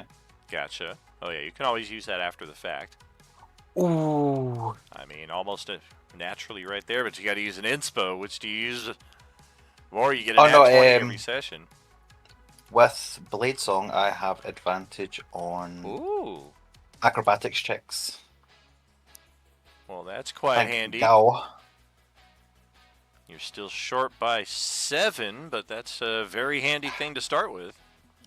I could hero point it. I'm going to try. Man, I hope you get it. That would be epic. Oh, he did not. Dun dun dun. It was only a 31. Yeah, only a 31. Damn, and it's a fail. Yeah, I mean, these Class A's are kind of boss monsters themselves. Oh, I'm sorry, say again? He doesn't have any attacks of opportunity against him because of his dash, correct? Correct. Yeah. And I'm at no point during this am I ever leaving either of your threatened areas here. So yeah, in mid-fall, we are then going to take a bite attack on one of you and a scratch on the other. It's just a matter of who's the lucky one getting bit. That's going to be Ozzy in this case. So we will scratch Merlin. We will bite Ozzy. Son of a biscuit. Holy crap! We missed on the bite attack, even with advantage. Having you at our mercy in mid-air, 24 is the attack roll. Hell yeah. Yeah, they can still miss. I mean, they've only got a plus 17 to attack. Bitch. Merlin, though, that's a 33 to hit for 19 slashing. And then we're taking a 50-foot fall down. I am controlling all of this, so I will take no damage, and each of you will take... Merlin will take 24. Ozzy will take a mighty 15. Hell yeah. As we smash you into the ground. Ozzy no longer has his broom. Merlin, of course, is still wearing his boots. They just kind of got forcefully pushed all the way to the ground, and we're still grappling the both of you. Even after all Do that. I still have the deep wounds? Yes, since it damaged... actually, it didn't damage Ozzy, so Ozzy loses that, but because it did scratch you, you do have another round of Ravenous Wounds in place.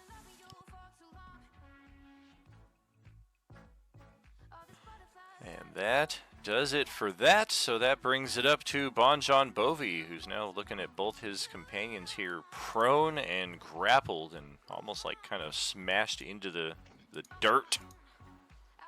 We hate to see it. Yeah. Let's see. Where's my my rule?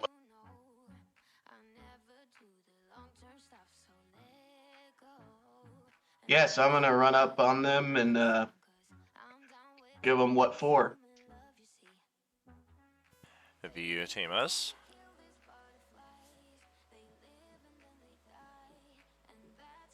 Just as soon as I figure out how to get the ruler function off my cursor.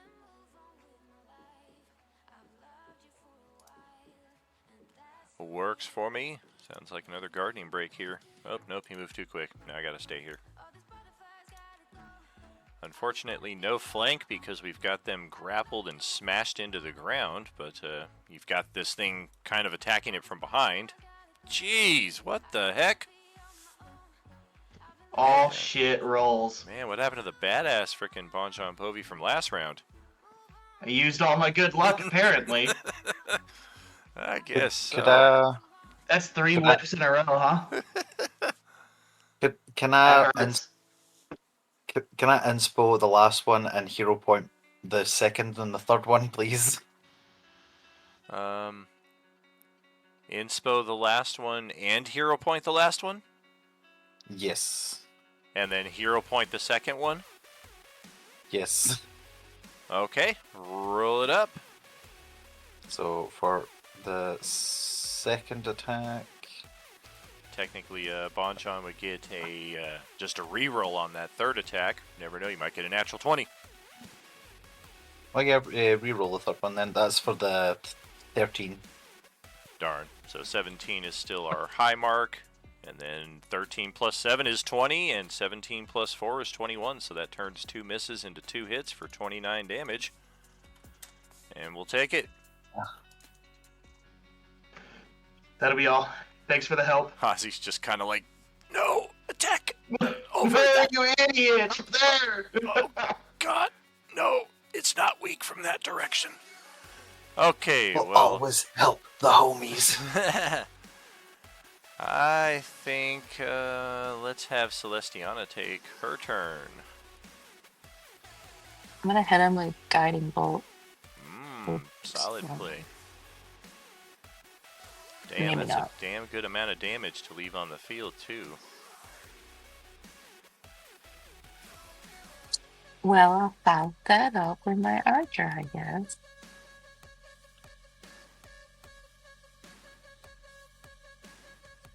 Yes! Nice. Very nice. Now we're talking. Yay! That is a good shot with the archer form right there. And did you want to do any movement, or what are we thinking? Oh, guys, what's up? Keeping it close, alright. Let's bring it to Gilly's turn next. Woo! So, how far is Bitsy able to move? You could technically, like, just have your companion, like, on you at any given time. And then when you move, instead of just clicking your token, like, maybe drag a box around the two of you and use the arrow keys, and then you can kind of move in conjunction like so. That's so cool. Okay. We're just gonna... I think we're gonna move a little bit and then use... Is it safe to use a javelin during all this? Definitely. It's rare that you'll accidentally hit another party member with a direct attack like that. The mechanics kind of work in your favor.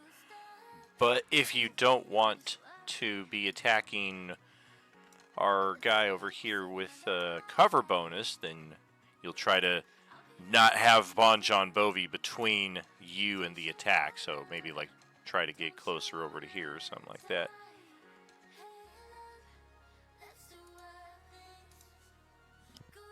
I think I did it. So, right? Sorry. Oh yeah, definitely. See, I'm just checking your character sheet. So you've got this right here. So Yeah, we'll use feline agility. that'll definitely get you the And- movement. Yeah, and then we'll use a javelin to stab Perfect. that.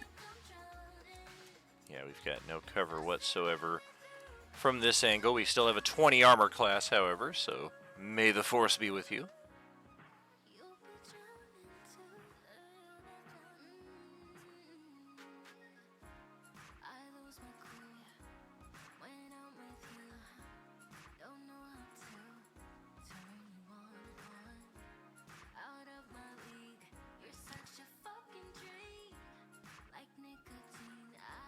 This is the kind of thing that just tickles my ball.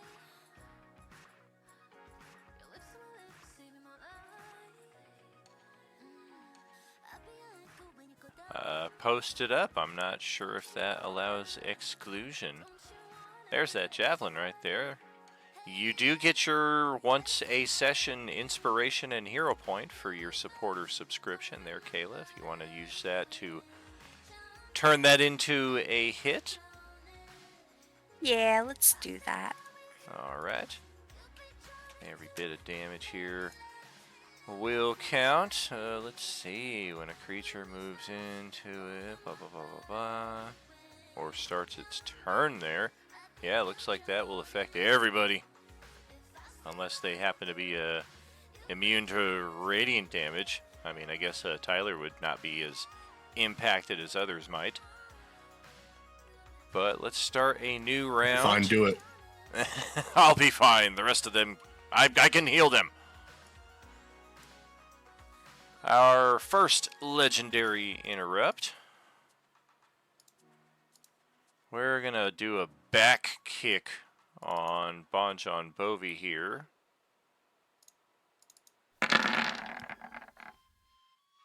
Rude.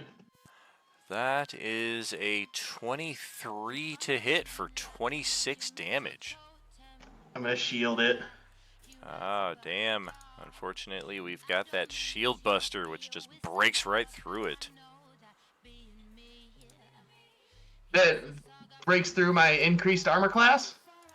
That is one of our unique abilities, yep. Its attacks bypass the shield spell. Never seen anything like it. Oh, brutal. Indeed. There goes a spell slot. Genzo learned that the hard way a few moments ago when it was mid-air coming down on him with a knee to the face. Yeah, I can just imagine, like, you know, he's like all confident in it, stopping it, and then suddenly it shatters and the knee to the face. What the Like- heck? Exactly. Yeah, how does this thing interact with walls of force, we wonder? If you watched any of the Monday, Tuesday stuff over the last few weeks when they fought the Orange Titan, the massive dragon-like orange, that thing has an ability called Break the Walls Down, which just shattered a wall of force without any interaction aside from the dragon taking a swipe at it with a claw. How much damage was that again? 26. Ugh, okay. And then Ozzy, your turn is up. You are prone, you are grappled, you are ravenously wounded here. Wait, did it hit me? Sorry. That's right, my bad. That is actually missing because we missed you. We did damage you, but not with our attack. The earth damaged you. But we are still grappling you. We do still have you Survive prone. pack. Hey! Who said that? Or did that automatically appear through the Twitch stream here? It sounded like Kayla said it, and I was like, that's kind of weird. But yeah, what's up, Sarge? Getting the survival pack right there for our flash sale here. Very kind of you. Much love. Good looking out, brother. Well, as they first of all heals for 9. And then they will bonus action pop a supreme healing potion. And heal back 41.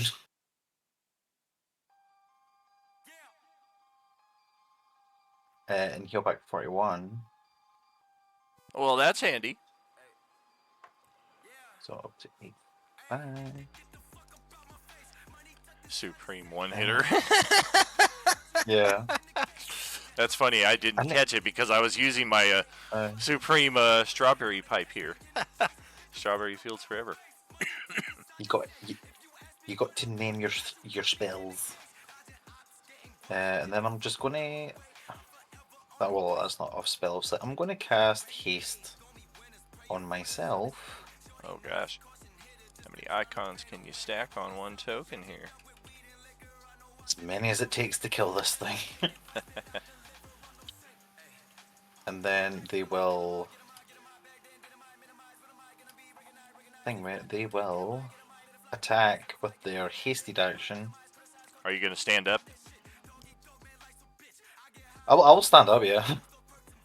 Or In actually, fact- no, you can't. You're grappled. You can't move at all. Shit, my bad. But attack you can, with yeah, you disadvantage. can still attack. Yeah, disadvantage, and then technically advantage from the flank. Now that you're more combat capable, so it's kind of a wash. It's just a straight roll, whatever's on the left. Okay. Would I get I wouldn't get sneak attack with this, would I? You would for the flank. Oh, I see. It's like negates. I think, right? yeah, I think because it's negated, it does not count. Just a wee attack. Oh, dang. Nice. Oh no, sorry. I was going to use my alt on that 20. So I brought down my crit range. Oh. to make it easier, so that that's actually just 13 damage. It's what damage? Man, if only. It's only 6 and no, sorry. Yeah, 6 plus 7, so 13 because it wasn't a crit. Well, if you're using your automatic natural 20, it is a crit. Oh no, I was going to, but I decided I was going to use it for an attack I had sneak attack on, so I'm not using it yet. Sorry. Oh, gotcha. Okay. Well, I got a shit. nat 17. Gotcha, 17 plus. That'll certainly cross the threshold, and I see what you're talking about. We'll take it. All right. And my EC goes up by 2. And I will retort with a bite attack. Snarl. That's a 31 to hit Ozzy for 26. We will recover that 26. Oh, if you as didn't have well. Shield Buster. Oh yeah, Shield Buster. Jeez. Wait, for 26 you said? 26, yeah. Now, what is this going on here? Oh, that's on his action. I think he's just posting it to have a look at it. Or preparing for his turn. Okay, so Ozzy finished his turn. I did a reaction. And then I'm going to do a legendary number 2 right here. That sounds pretty dirty. But we're going to do a legendary second action. Oh boy, which of you, look at how many icons this guy's got on him. I thought I realized that I just got bitten, so I have the hemorrhage again. Yeah, you do. We're going to stomp. Can I use a reaction for this at all? A reaction to cast that spell? Well, no, just in general. Can I use a reaction at all? It depends on what your character has access to. I mean, I'm not doing anything that would normally provoke a reaction, but every character is unique. Every specific always supersedes the general. But as it is between Ozzy and Merlin's turn, I am prepared to use a second legendary interrupt, and it's going to stomp Merlin's neck into the dirt, or try to. Natural 20. For 40 bludgeoning damage. Oh, why did we take the orange resistance off of him? Damn it! Oh, man, you guys all hear Windpipe just crushing as Merlin takes a massive amount of damage. For flavor purposes, too, I'm going to actually have you roll a Constitution save here just to determine what your vocal capacity is here coming into your turn where you're prepared to use a spell that only requires you to vocal. Use inspiration. No need. 18 is good enough. That certainly hurt a lot, but yeah, you're a tough adventurer and you managed to overcome that. You are still grappled, you are still prone, you are still ravenously wounded, but it's your turn.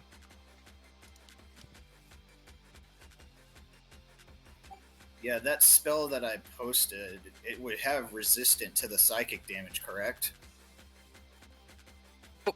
Yeah, that's right. I see what you're posting here. Okay. You can utter a creature's name. Yeah,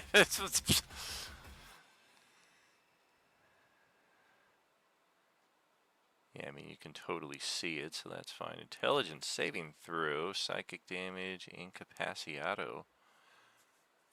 Well, it is a spell. We do get advantage on saving throws versus magic.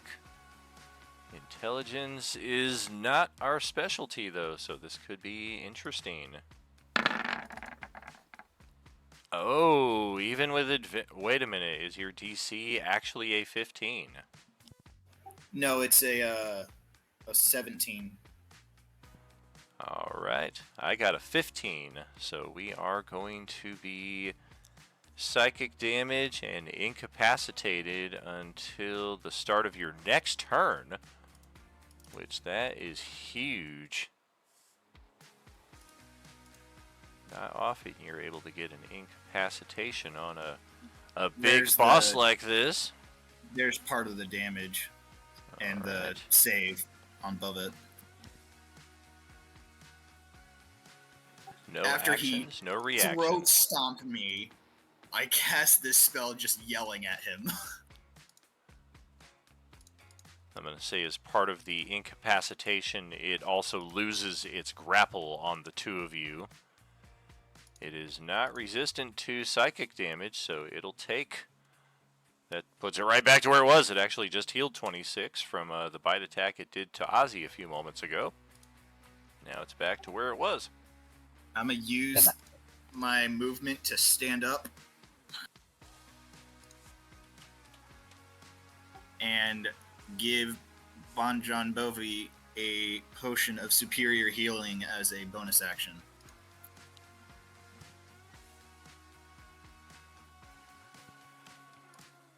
Very cool, thanks. Well done. Do I roll it or do you roll it? Well done. However you want to handle it. You can roll it. You said it's 8d8 plus 8? Yep. Yeah. 8 die 4 plus 8. D4, yeah. And if that's it for Merlin, that'll bring it to Genzo. We're not going to be hearing from this thing for a few moments. Concentrate all firepower on the Death Star's main reactor. Oh, Exactly. I was not sure that was actually going to work. Yeah, that was a solid play right there. I mean, these things are pretty damn smart, but it only had a +3 to its saving throw with advantage. DC 17 is it's a bit of a tall order. All right, Genza's heading over there, and he's gonna take 2 shots. Yeah. All right. Sucks that it took a level 4 spell to put this thing on its butt for just 6 seconds, but that might be what it takes. Of course, its defense is still 20, so damn, how'd you miss it? Gonna add a hero point. You need an 8 on the die 8. 17 minus 5. Yep, gonna try it. Okay. Big money, big money, big money.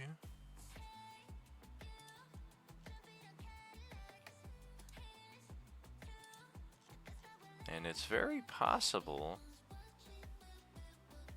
There you go. Oh, I thought you said hero point. That's much better. Yeah, inspiration will definitely give you a better chance.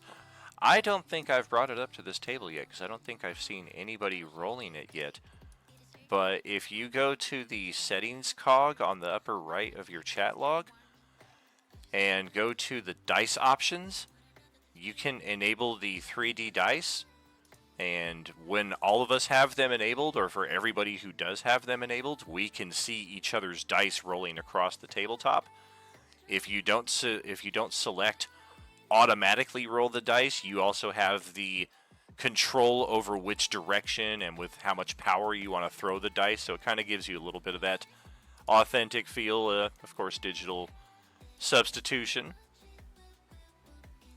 I think I'm the only one with the 3D dice active on this one, so I don't think any of you are seeing my dice unless you actually have it active as well.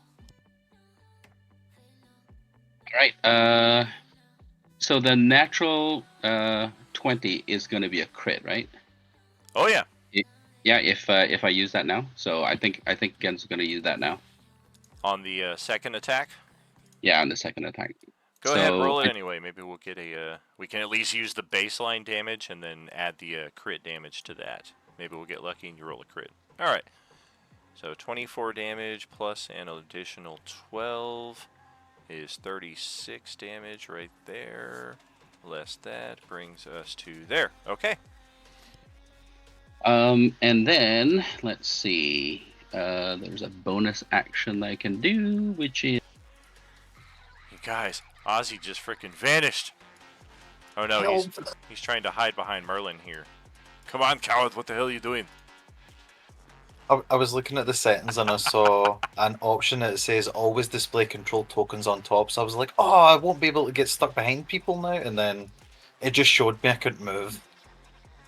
All right. Let's see. The only thing he can do is use a bonus action on Healing Word, unfortunately. So he's going to use that one. Hang on. I think it's going to use a second level Healing Word on Merlin. It wouldn't have any effect on me because I have the Ravenous Wounds. Oh, yeah, both of you do, huh? All right. Well, we'll do it for Bon. Let's say, also, did Bon also activate the 21 healing from the potion I gave him? I did. I put it on. I was pretty low. Yeah, 1 second. I'm going to just cast that. What the?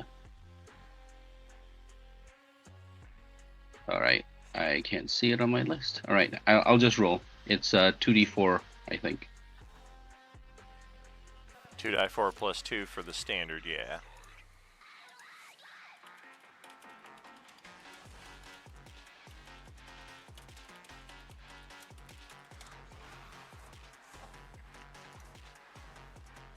Okay, end turn.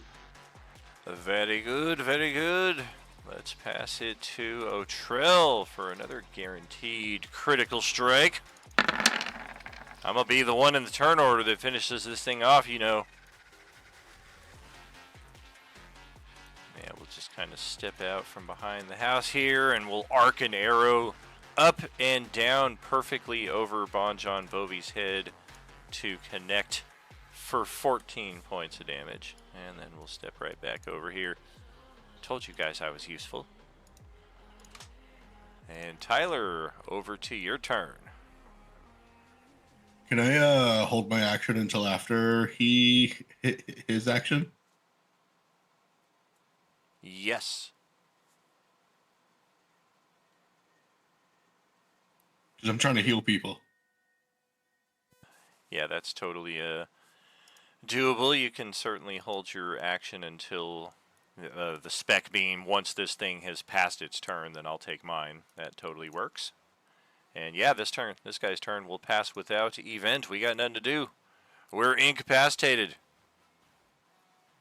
Dope. I want to action cast Cure Wounds, Mass Cure Wounds. Oh. If his turn went like all the way, yeah, about to say, I get all my ravenous wounds off me. Yeah, correct. I was reading the Twitch chat here, and I realized, oh, I got to get back to the game. There we go. Not too bad, not too bad. And that's also plus another 7. So everyone heals 26.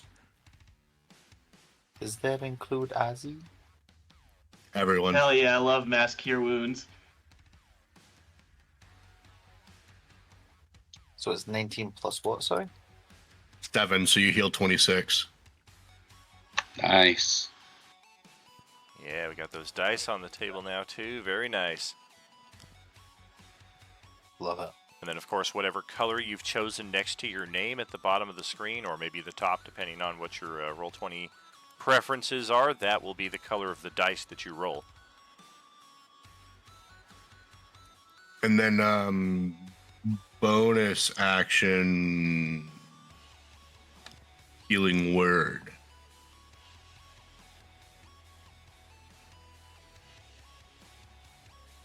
Upcast to level 4.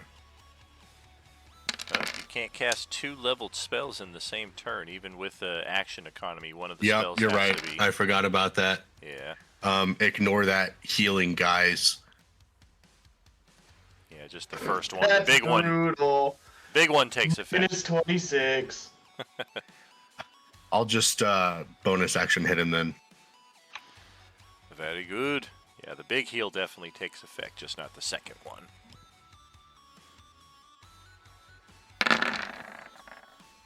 Oof, now it's coming through. Look at that. 24 damage. Whew. I want to auto crit that one. Oh, baby. That's gonna be 16. 24 more damage. Ouch.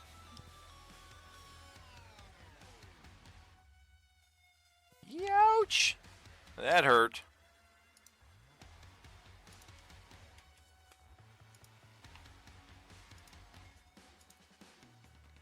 And if there's no movement to follow that up, we'll pass it to Celestiana. Sorry, I'll move 5 feet just because. That's cool.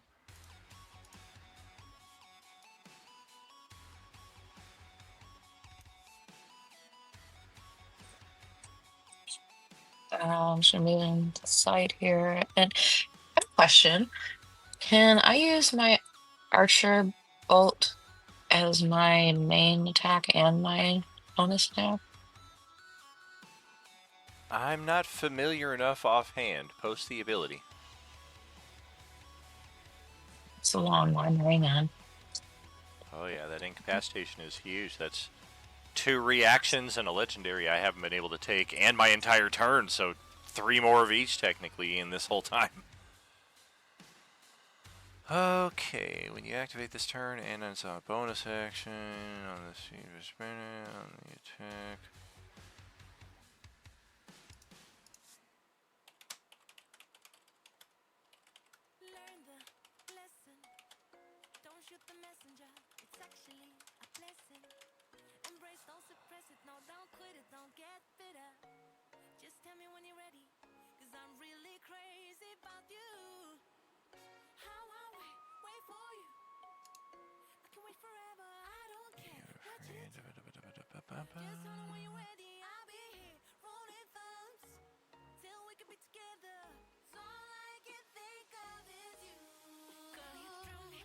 I mean, I'm not seeing that it says you can't. It's saying that it looks like the specific design of that ability was to allow the user a bit more freedom so that they could attack with a bonus action and still use their main action for other things like healing or other spells.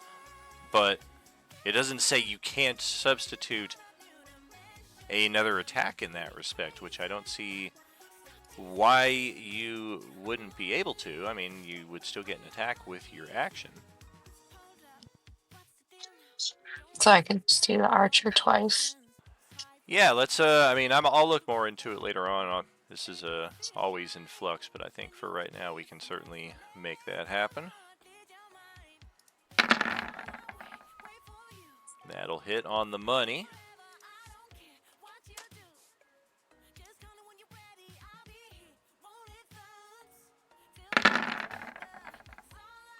Also on the money. Look at that. Oops. Shaved a bit too much HP off there for a second. Oopsies.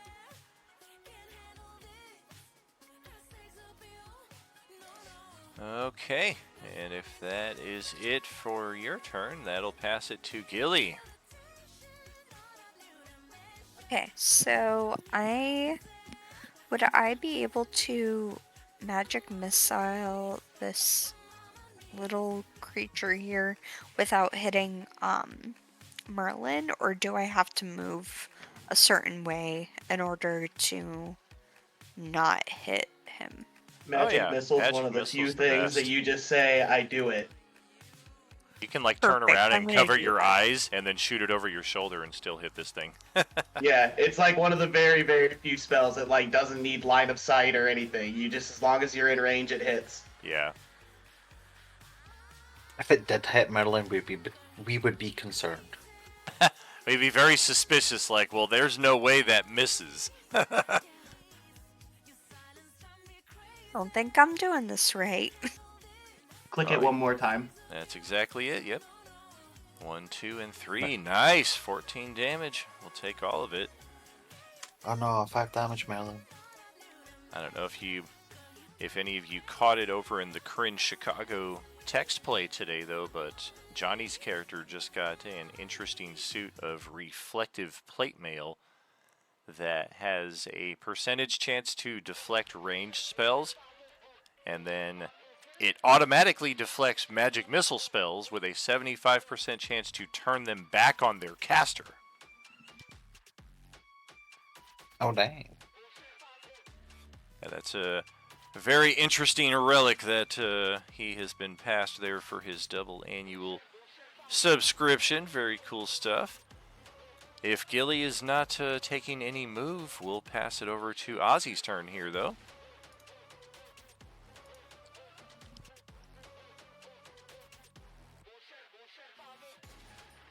Yeah, no, I'm just gonna vibe there. So It's good. It refreshes your movement thing.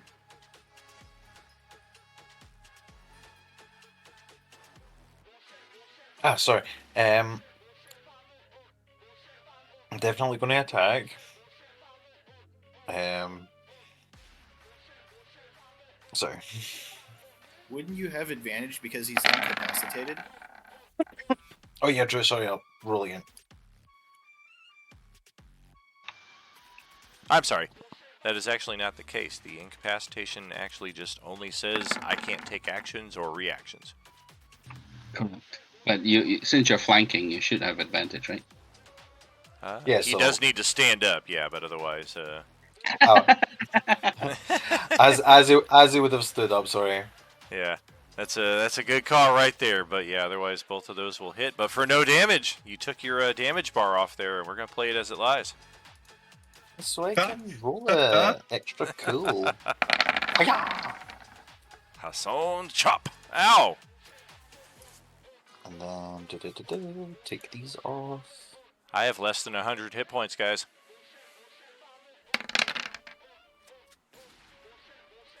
And then extra however many that is. All right. That way it's going down very, very slow. 41. It's not bad. That's a solid chunk of damage. Very good. And we still got, Oh, I think, and- oh, go ahead. Please continue.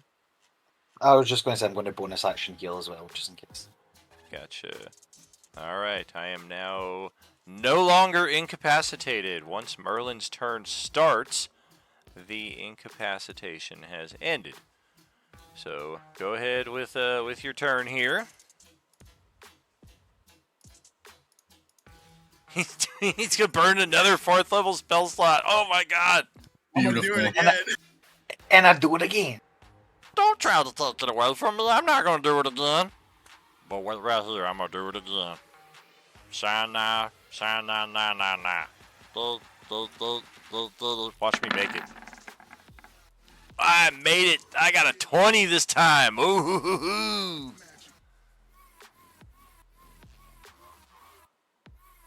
Magic resistance grants advantage. So this time, this thing just looks at you like Hawkeye against the Scarlet Witch in the second Avengers movie when she tries to dominate him. He's like, I already did that in the last movie. I'm not interested.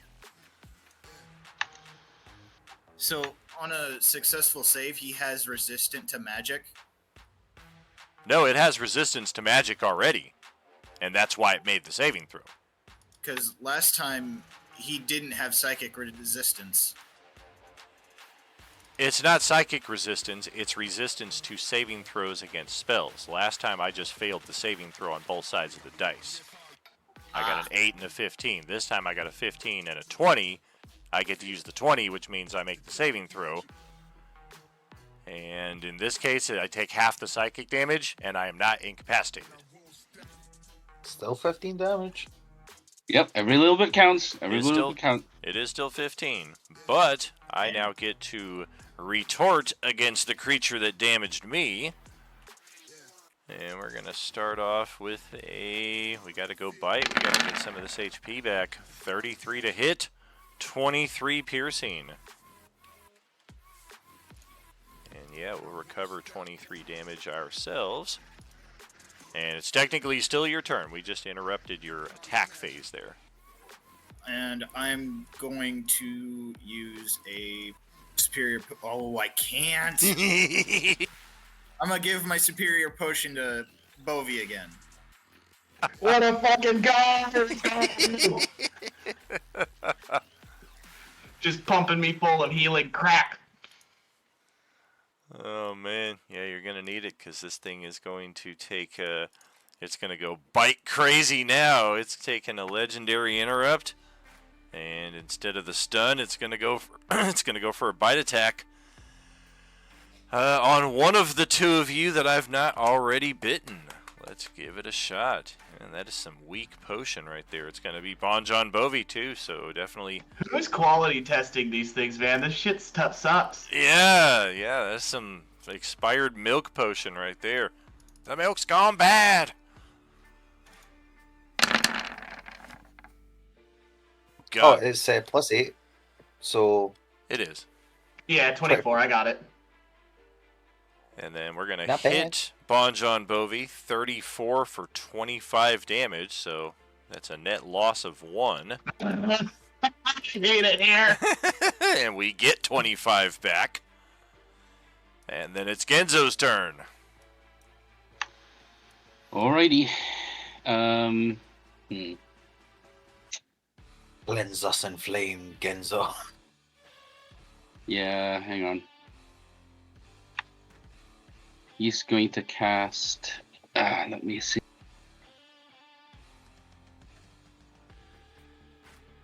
If you did Firebolt, Merlin would technically survive. Okay, 1 sec. Alright, so he's going to use bonus action to cast Spirit Shroud.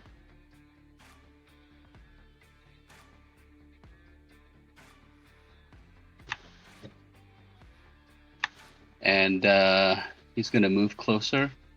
So 5, 10, and then go lower till he's 5 feet over the ground. So it'll be 15 feet, which is what he needs. Oh no, so he's got to really go close. All right, so he'll just drop down to the ground so that he's 10 feet away. He will not use the sharpshooter, so he's got a plus 10 to hit normally now. Okay. And then take 2 shots. Get it, get it. Gonna use an inspo for that one to get the 14. Okay.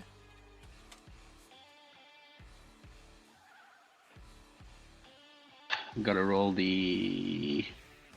Oh come on, where are ya? Freaking A! Did I? I'm looking for the spirit shroud damage, but I can't. 1d8. Yeah. Womp womp.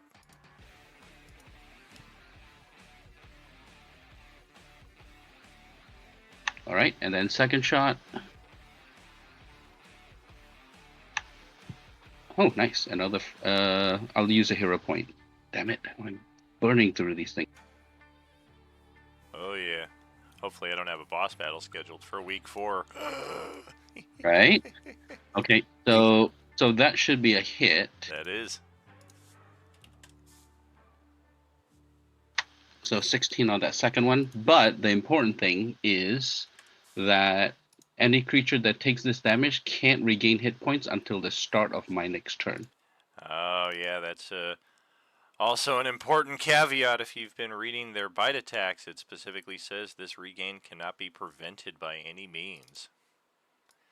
This tactic that you're using works very well on the Class Bs, but this is a separation between the A and the B classes that seemingly nothing will stop it from regenning.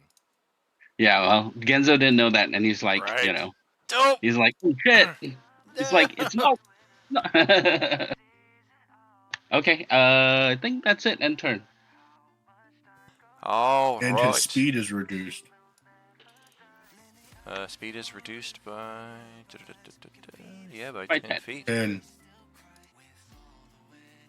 Come on, finish it, Trail. You got this. Oh, Trail's gonna arc another shot here over Mr. Bovie's head, and yeah, somehow connects even with that. He's like the magic missile of the short bow right here. Like he's looking at Celestiana and gives her a wink as he's not even looking at his target, and then just fires it right there and still hits it in the neck, and steps back over here. I'm gonna get him 5. I'm gonna get him some massive. Could Otrell use his use steady aim and then get advantage to use his sneak attack? Technically he should have sneak attack here. I just don't have it activated. So yeah, let me do that again. Ooh. Get that extra Yeah, damage. that's 15 more damage that we should talk into there. And we're actually going to step up and just kind of tap Tyler on the shoulder here and impart that orange resistance to him, just in case it's necessary. Never know where this thing's going to go. And yeah, before Tyler's turn, we are actually going to take our second interrupt.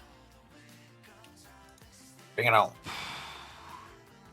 Yep, it is going to be you. We hit our 2 guys close enough right here, so it looks like that bite attack's got to go on Ozzy now. 32 for 23. Restore a bit more for the zombie while shredding some of your HP. Sorry, how much was that? 23 damage. Thank you. And Tyler is up next. Everybody who needs healing is once again unable to benefit from it.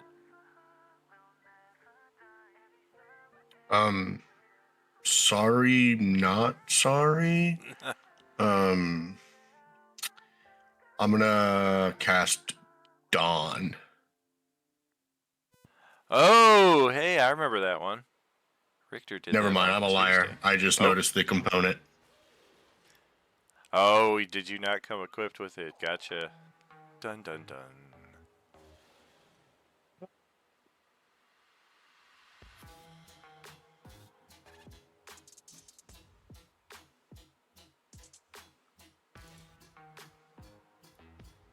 All right. I'm gonna use my bonus action attack.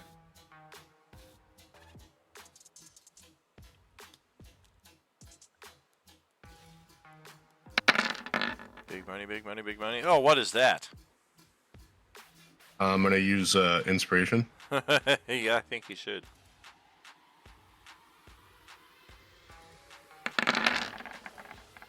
That's more like it. 12 damage, we'll take it. You ain't putting me to sleep. What you talking about? Anything else for Tyler? Yes, I'm going to hit it with my crossbow. Oh.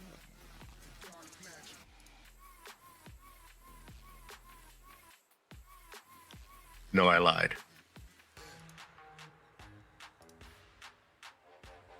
Well, okie dokie. I'm gonna move up and hit him with inflict wounds. Got a loose flank right there.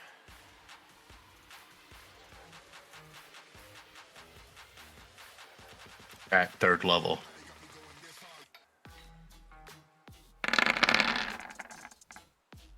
Oof. Yeah, that's one thing right here. These zombies are not resistant to necrotic like most undead would be. This thing takes all 34, 43 damage. Ouch! Well, alright then. We're definitely going to have to use a reaction on you, because that hurt. Try to bite back some of our lost HP here. 29 Please to hit don't. Tyler. No, that doesn't hit. 20 damage, but you get, you only take 10 thanks to that orange resistance you were just imparted. And then anything else for your turn?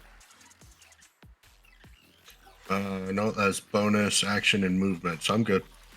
Okay, we are going to use our third legendary after Tyler's turn.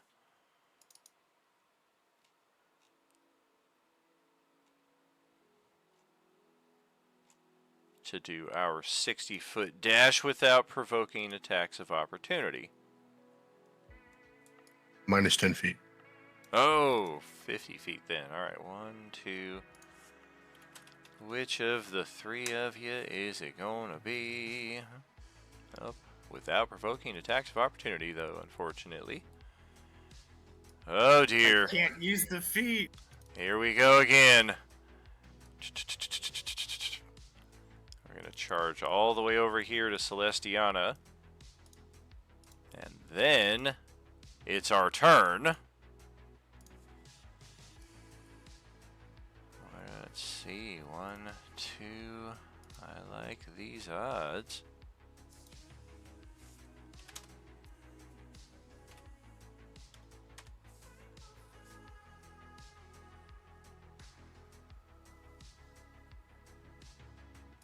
Alright, we're going to begin with a weapon strike on Celestiana. Oh god, natural 20.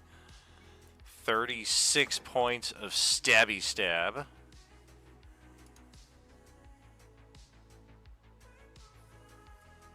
We'll follow that with a kick to the gut, as if that wasn't painful enough. 24 to hit for an additional 19. That's, I believe, 55 total damage on Celestiana over the last second. And then we're going after our guy Otrell here. We're going to use our bonus action, no attacks of opportunity hop. And jump right over here. And we're going to go for a bite attack on him. That is going to hit. We only take half the damage shown, but that is a lot more than he's used to taking. He's used to the Class D zombies that do like 4 or 5 hit points, and he's taking like 1 or 2 at a time. 13 HP goes a long way. And this Ravenous Wound, what the hell is this? This is new. Okay, I stand corrected. I've been a little too cocky, and I probably shouldn't have been. Oh god, and I'm knocked out. Does mine go away since he didn't hit me? At the end of my turn, we're gonna get a free bite attack infection chance here now on Otrell. That is gonna hit. So now Otrell needs to roll that the Constitution save. And we all know his con is not what he's known for. We got resources. We can save him. Oh boy, yeah, that is pretty awful right there. He needs to beat an 18, otherwise he is going to instantly turn into an orange zombie. I'll burn an inspiration and a hero point. Let's try it. Whoa! Oh hell yeah! Did I need the won't hero spend the hero point. point. Yeah, that inspo got it done. So he has only suffered 2 failed death saving throws and is not dead. He's only mostly dead. And we may have a narrow window of opportunity to save him, because if this zombie is tactical, it's probably going to try to get him again after Bon John Bovi's turn here. So let's see if our guy can save the day. You get your 3 HP regeneration now that the Ravenous Wound is gone. Very good. I'm going to kill it. Or by God, I'm gonna fucking try. Get it, get it. Gotta get those sweet 3 HP first. Alright, let's do this. That's right, get it. I groan heavily from all of the rapid healing and damage that I've been taking. Charge. 3 lightsaber swings. Oh boy, come on. 3 for 3. 3 for 3. I still got inspirations. Oh man, the last one is very good. But the first 2 are not doing us any favors there. We're still Just holding on. dog shit rolls today, boys. Oof. Come on, We can use an inspiration on that. Oh yeah. Yeah. And For hero sure. points. We can influence each other pretty well. I've Alright, got I'll a hero use point. it. I'll use an inspiration on the first one and a hero on the second one. Alright, let's get a reroll on that first attack. That is a solid play right there. That leaves us with 3 hit points. So depending on the results Get of this a die hero 8. point. Yep. Yep, we need a 4 You or can better. save your action points, dude. I can just action surge. No, the hero point's 5. Alright. Save that action surge. Need a 4 or better. And this thing will be dead. Oh! Yeah. Yeah, radiant damage will bypass the undead fortitude. Even the class A is not immune to critical or radiant damage to finish it off instantaneously. We have no defense against that. That extra third attack with the double-sided lightsaber is just too cool. Absolutely. My That'll- stupid ass was going to tell you to heal too. Hey, so since he's dead, does that mean Ortrell can be healed now?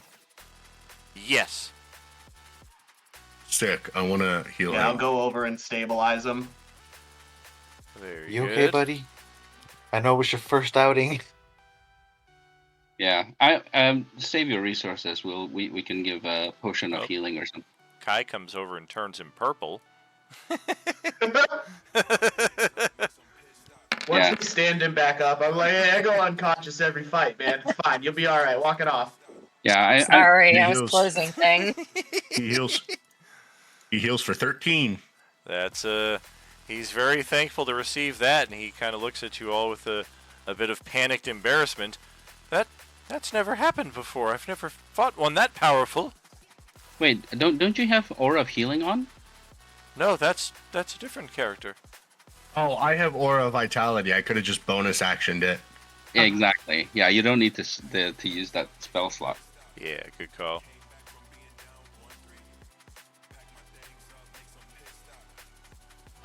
And can I just bonus action over and over and over again to heal Merlin? We have that regen. We can, but yeah, all characters at this point have a regen value, so if we just kind of chill out for like 3 to 5 minutes, everybody's going to regen back up to full. But definitely having some free healing will expedite that process. Would that 3 to 5 minutes be like a short rest? No, you need a 1 hour for that. Yep.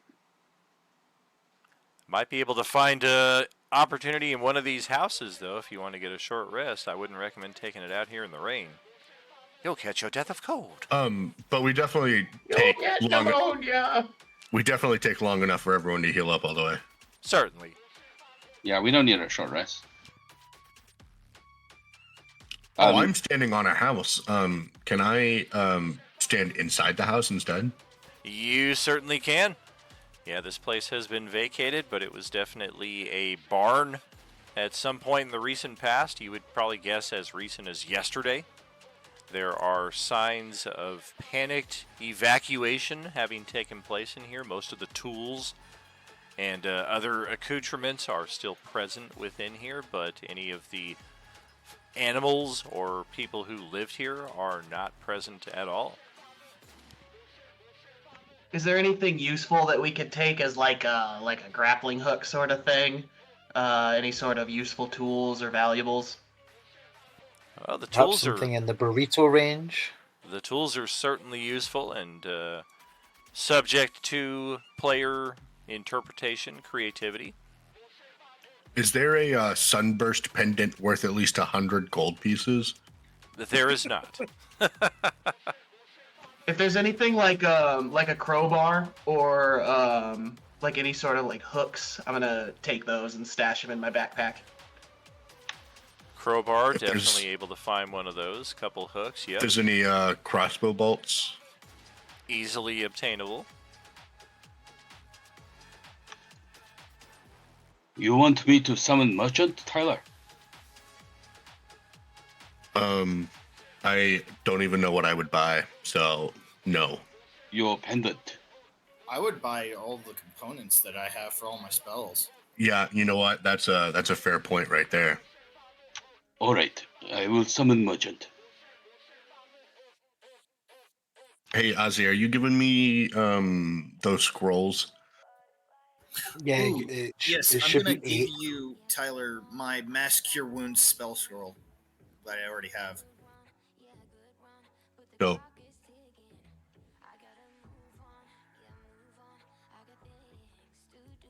Oh, and go I ahead. actually can give you 2 more. I have a Summon Celestial and Raise Dead scroll as well. I'm gonna give you both of them. Oh, nice. I was about to buy a component for my celestial spell. Okay, so the merchant's here, but we can do that bookkeeping later. Genzo will say, I have never encountered something that difficult. That was undead like a different class. Yeah, that thing was nasty. I will write it down and post it to the rest of the group when we return. Good way to send him. Is it possible to send the body back with more lander? I In do case not know. anybody wants to do tests on it or whatever. Is that what you called me here for? You want me to take a zombie body back? Come on. I mean, while you're here, you could do it. While I'm here. While you're here, I'm gonna try to buy all the spell components I need. for all See, my this spells. man understands the nature of mercantile. I'm here to conduct business. I'm not a coroner. Indeed. The Undertaker. Did you hear the bell gong when I arrived? How much you gonna cost? Morlander's pissed. He doesn't want to carry shit around. As he just reluctantly pulls out his wallet, what's it gonna take? Oh, very well, very well. We'll call it 200 gold nasty disposal fee. Goddamn robber. Didn't know you had the thief backstory, Morlander. Oh, Trell shoots Moorlander. He doesn't like the cut of his jib. I mean, We- Ortel is a true shopkeeper.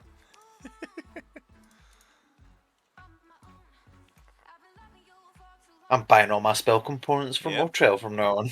Any spell components you want to purchase here, we can certainly accommodate that. Moorlander's got you covered on that front. And then, of course, even though it's worth 100 gold pieces, he'll sell it to you for 75 because you're such a good customer. That's the epic subscription 25% discount at your local table merchant. At this table, it's Moorlander.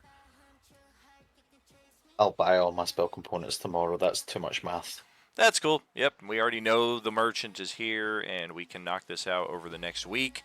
Anything that we know for certain we're picking up right now, we can easily do as well, but we don't have to spend the rest of our 15 minutes of the session in Mercantile unless we want to. We also have the opportunity to do some RP at the same time, so your call. Where the hell is Wong? I'd like to go check out the house that I can't see yet. Oh yeah, Wong is. Oh hey, there's a house. Wong is conveniently forgotten about here. My bad. I need to link his character sheet up here. And there is something interesting at that other house. Give me just a moment. Yeah. I think Genzo's gonna buy some kind of short bow for this guy. I just don't know what yet. Otrell definitely deserves a bigger, more powerful weapon with extra dice because he's got crit. Oh yeah. I'm thinking bracers of archery, so you can use longbows.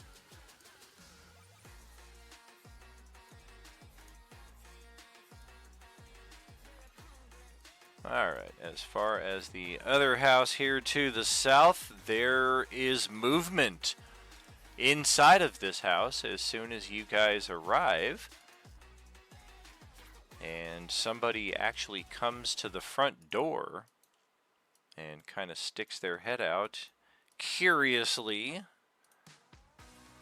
Let's give y'all... Hello. It's this guy.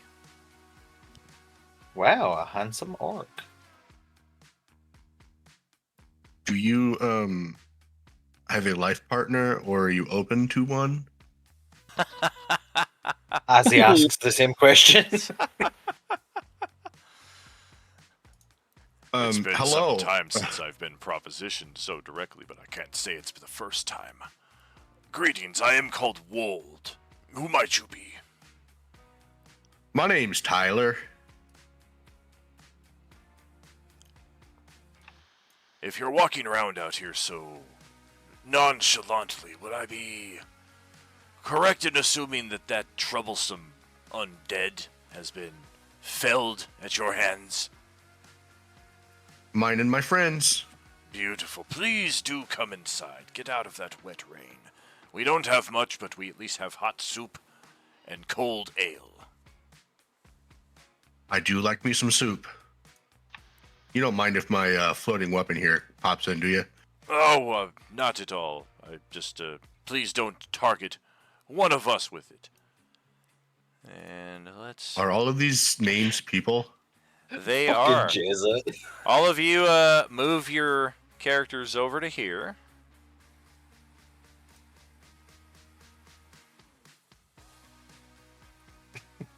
Jizza and Yibo. Bet you had fun coming up with these names. Oh yeah, and this is the new foreground layering that we have here on Roll20 that will work beautifully with our new Fog of War. As soon as any of your characters step through the front threshold right here, the rooftop should disappear for your line of sight, and you should be able to perfectly see inside. Look at that. Look at that. Wow. Yibo looks sick.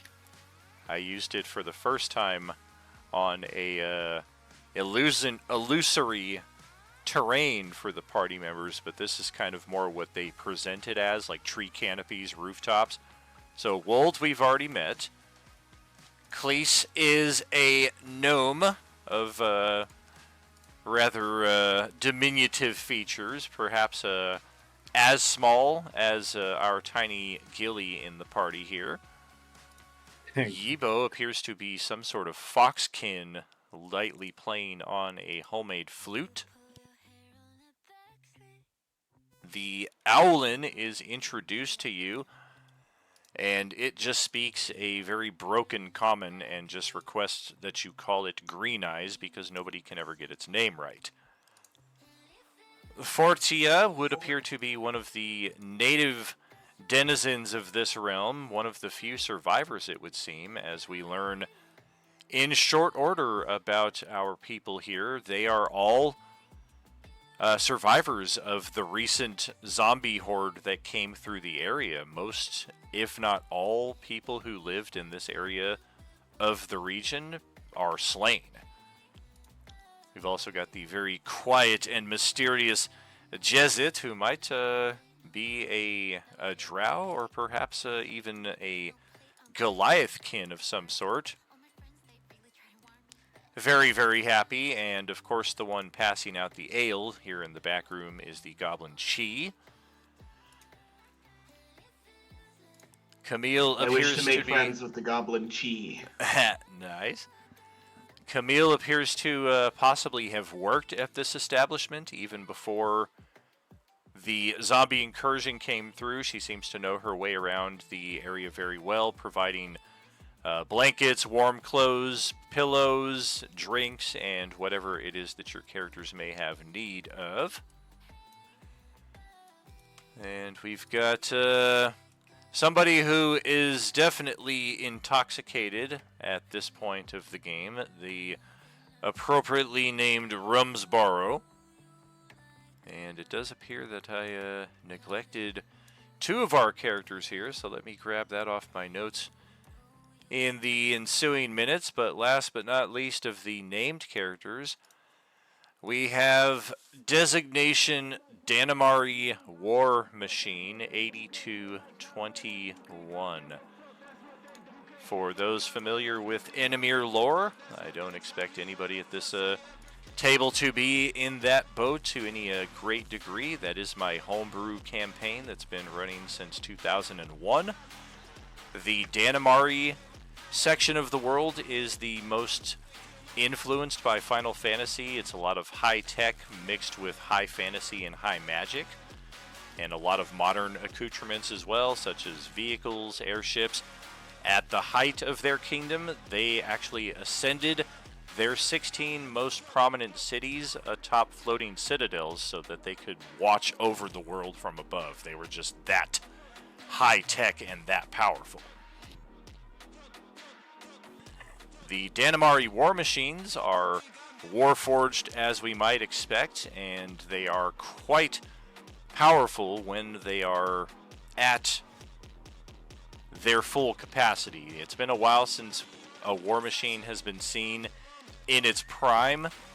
It's almost like the Glitter Boy in the Palladium setting for Rifts, like depending on how deep into the timeline you go. If you're playing a character who's got that Glitter Boy armor, it's very hard for you to maintain it because it's kind of like an antiquated technology. It's still top of the line, but that is almost a hindrance in this setting because nobody's around to take care of it.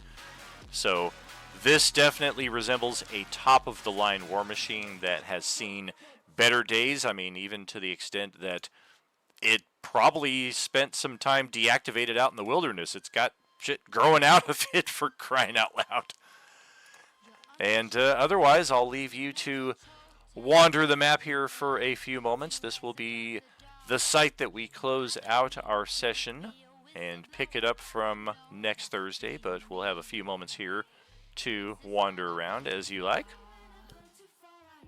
It's a damn treasure trove. Yeah, I found a nice cluster of NPCs right here. Get yourself some hot soup, some cold ale. They are more than willing to share. Like they say, they don't have much, but they definitely have enough for their saviors. You are very hailed upon your approach here. Additional note about this map, the second rooftop on the southwestern building, same exact thing. It's just not as detailed as the larger house that we find ourselves in, but if anybody wants to go down into here and step through the rooftop, you will reveal, yep, nice little private room. Is there any sort of like second floor or anything that we can like look out or keep watch from? There's not a second floor. The rooftop is only about 15, 20 feet high, though. You could easily scale it from the outside. Oh, I have winged boots. I can fly up there, duh. The rain is still coming down pretty hard, so it's a little, I little guess I'll suck stay in that inside for respect. now. Yeah, I guess I'll stay inside for now. You get flying boots, but no umbrella. You think I didn't bring my umbrella hat? You think I'm some sort of amateur? Oh man, Wong is tiny.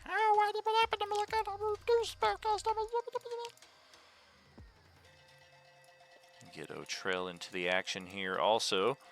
Wong immediately sets about questioning Fortia about anything she may know. Oh, I've lost access to seeing under the rooftop layer here. I wonder if... There we go.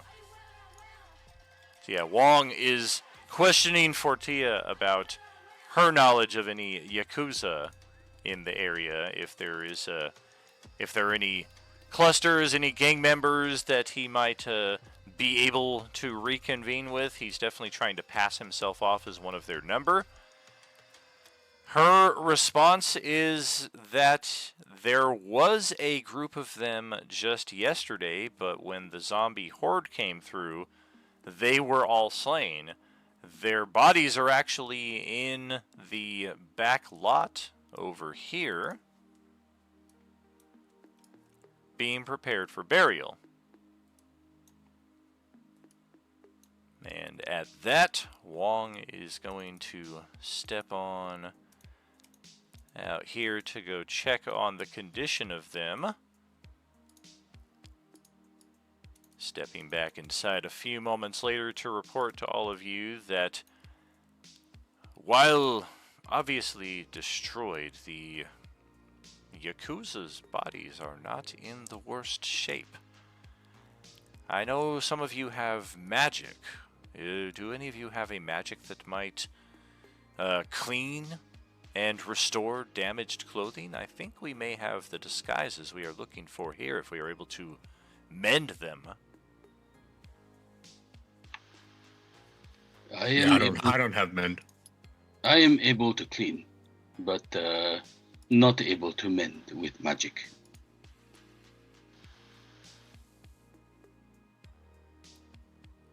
However, I do have tinker's tools. Can repair. I think we would need tailor's tools, but if we do not have magic ability to restore these clothes to working order, whatever repairs we are able to make, I'm sure will suffice. I do have the mending cantrip. That's exactly what we're looking for out of game. Oh yeah, because it's a cantrip, you can just kind of spend a good deal of time here taking care of that. We are potentially going to be here long enough to take a short rest if we want to. And that can...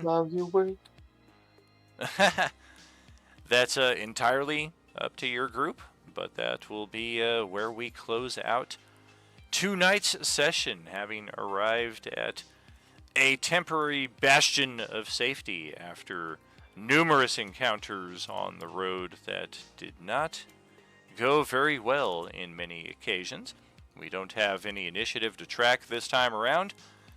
And that is a wrap for week 16 here at Role Playing Unlimited. Woo-woo. Again, proudly celebrating our 4th year streamiversary all throughout the month of April. We've got 2 more weeks here, 12 sessions down, 12 sessions to go. Next time we see you for a live stream like this, it will be our official 4th year streamiversary date, this Sunday, 4/20. We have a double header starting at 9 a.m. with the Swan crew. And then 6 p.m., the Stew crew continues their adventure in week 17. And if I understand correctly, the night stream for Stew crew is when our wonderful community is planning on attempting to break our all-time hype train record of, I think we got like level 12 and 6% or something like that before, so we're going to try and get like level 12 and 7%, possibly even as high as level 15, depending on what we got going here. That idea has been tossed around as well, so very excited to see just what you come up with here for our 4th year stream anniversary. It is an honor and a pleasure to be your game master here in this community. It is a lot of fun at each of our tables each and every week. Much love all. It is true what we say. There is no RU without you. We'll catch you next time around, week 17, right around the corner. See you then. Thanks. Have a good one. Bye. Good game, y'all. Good game. Laters. Good I game. got my eyes on Yibo. Scorched earth, you dick!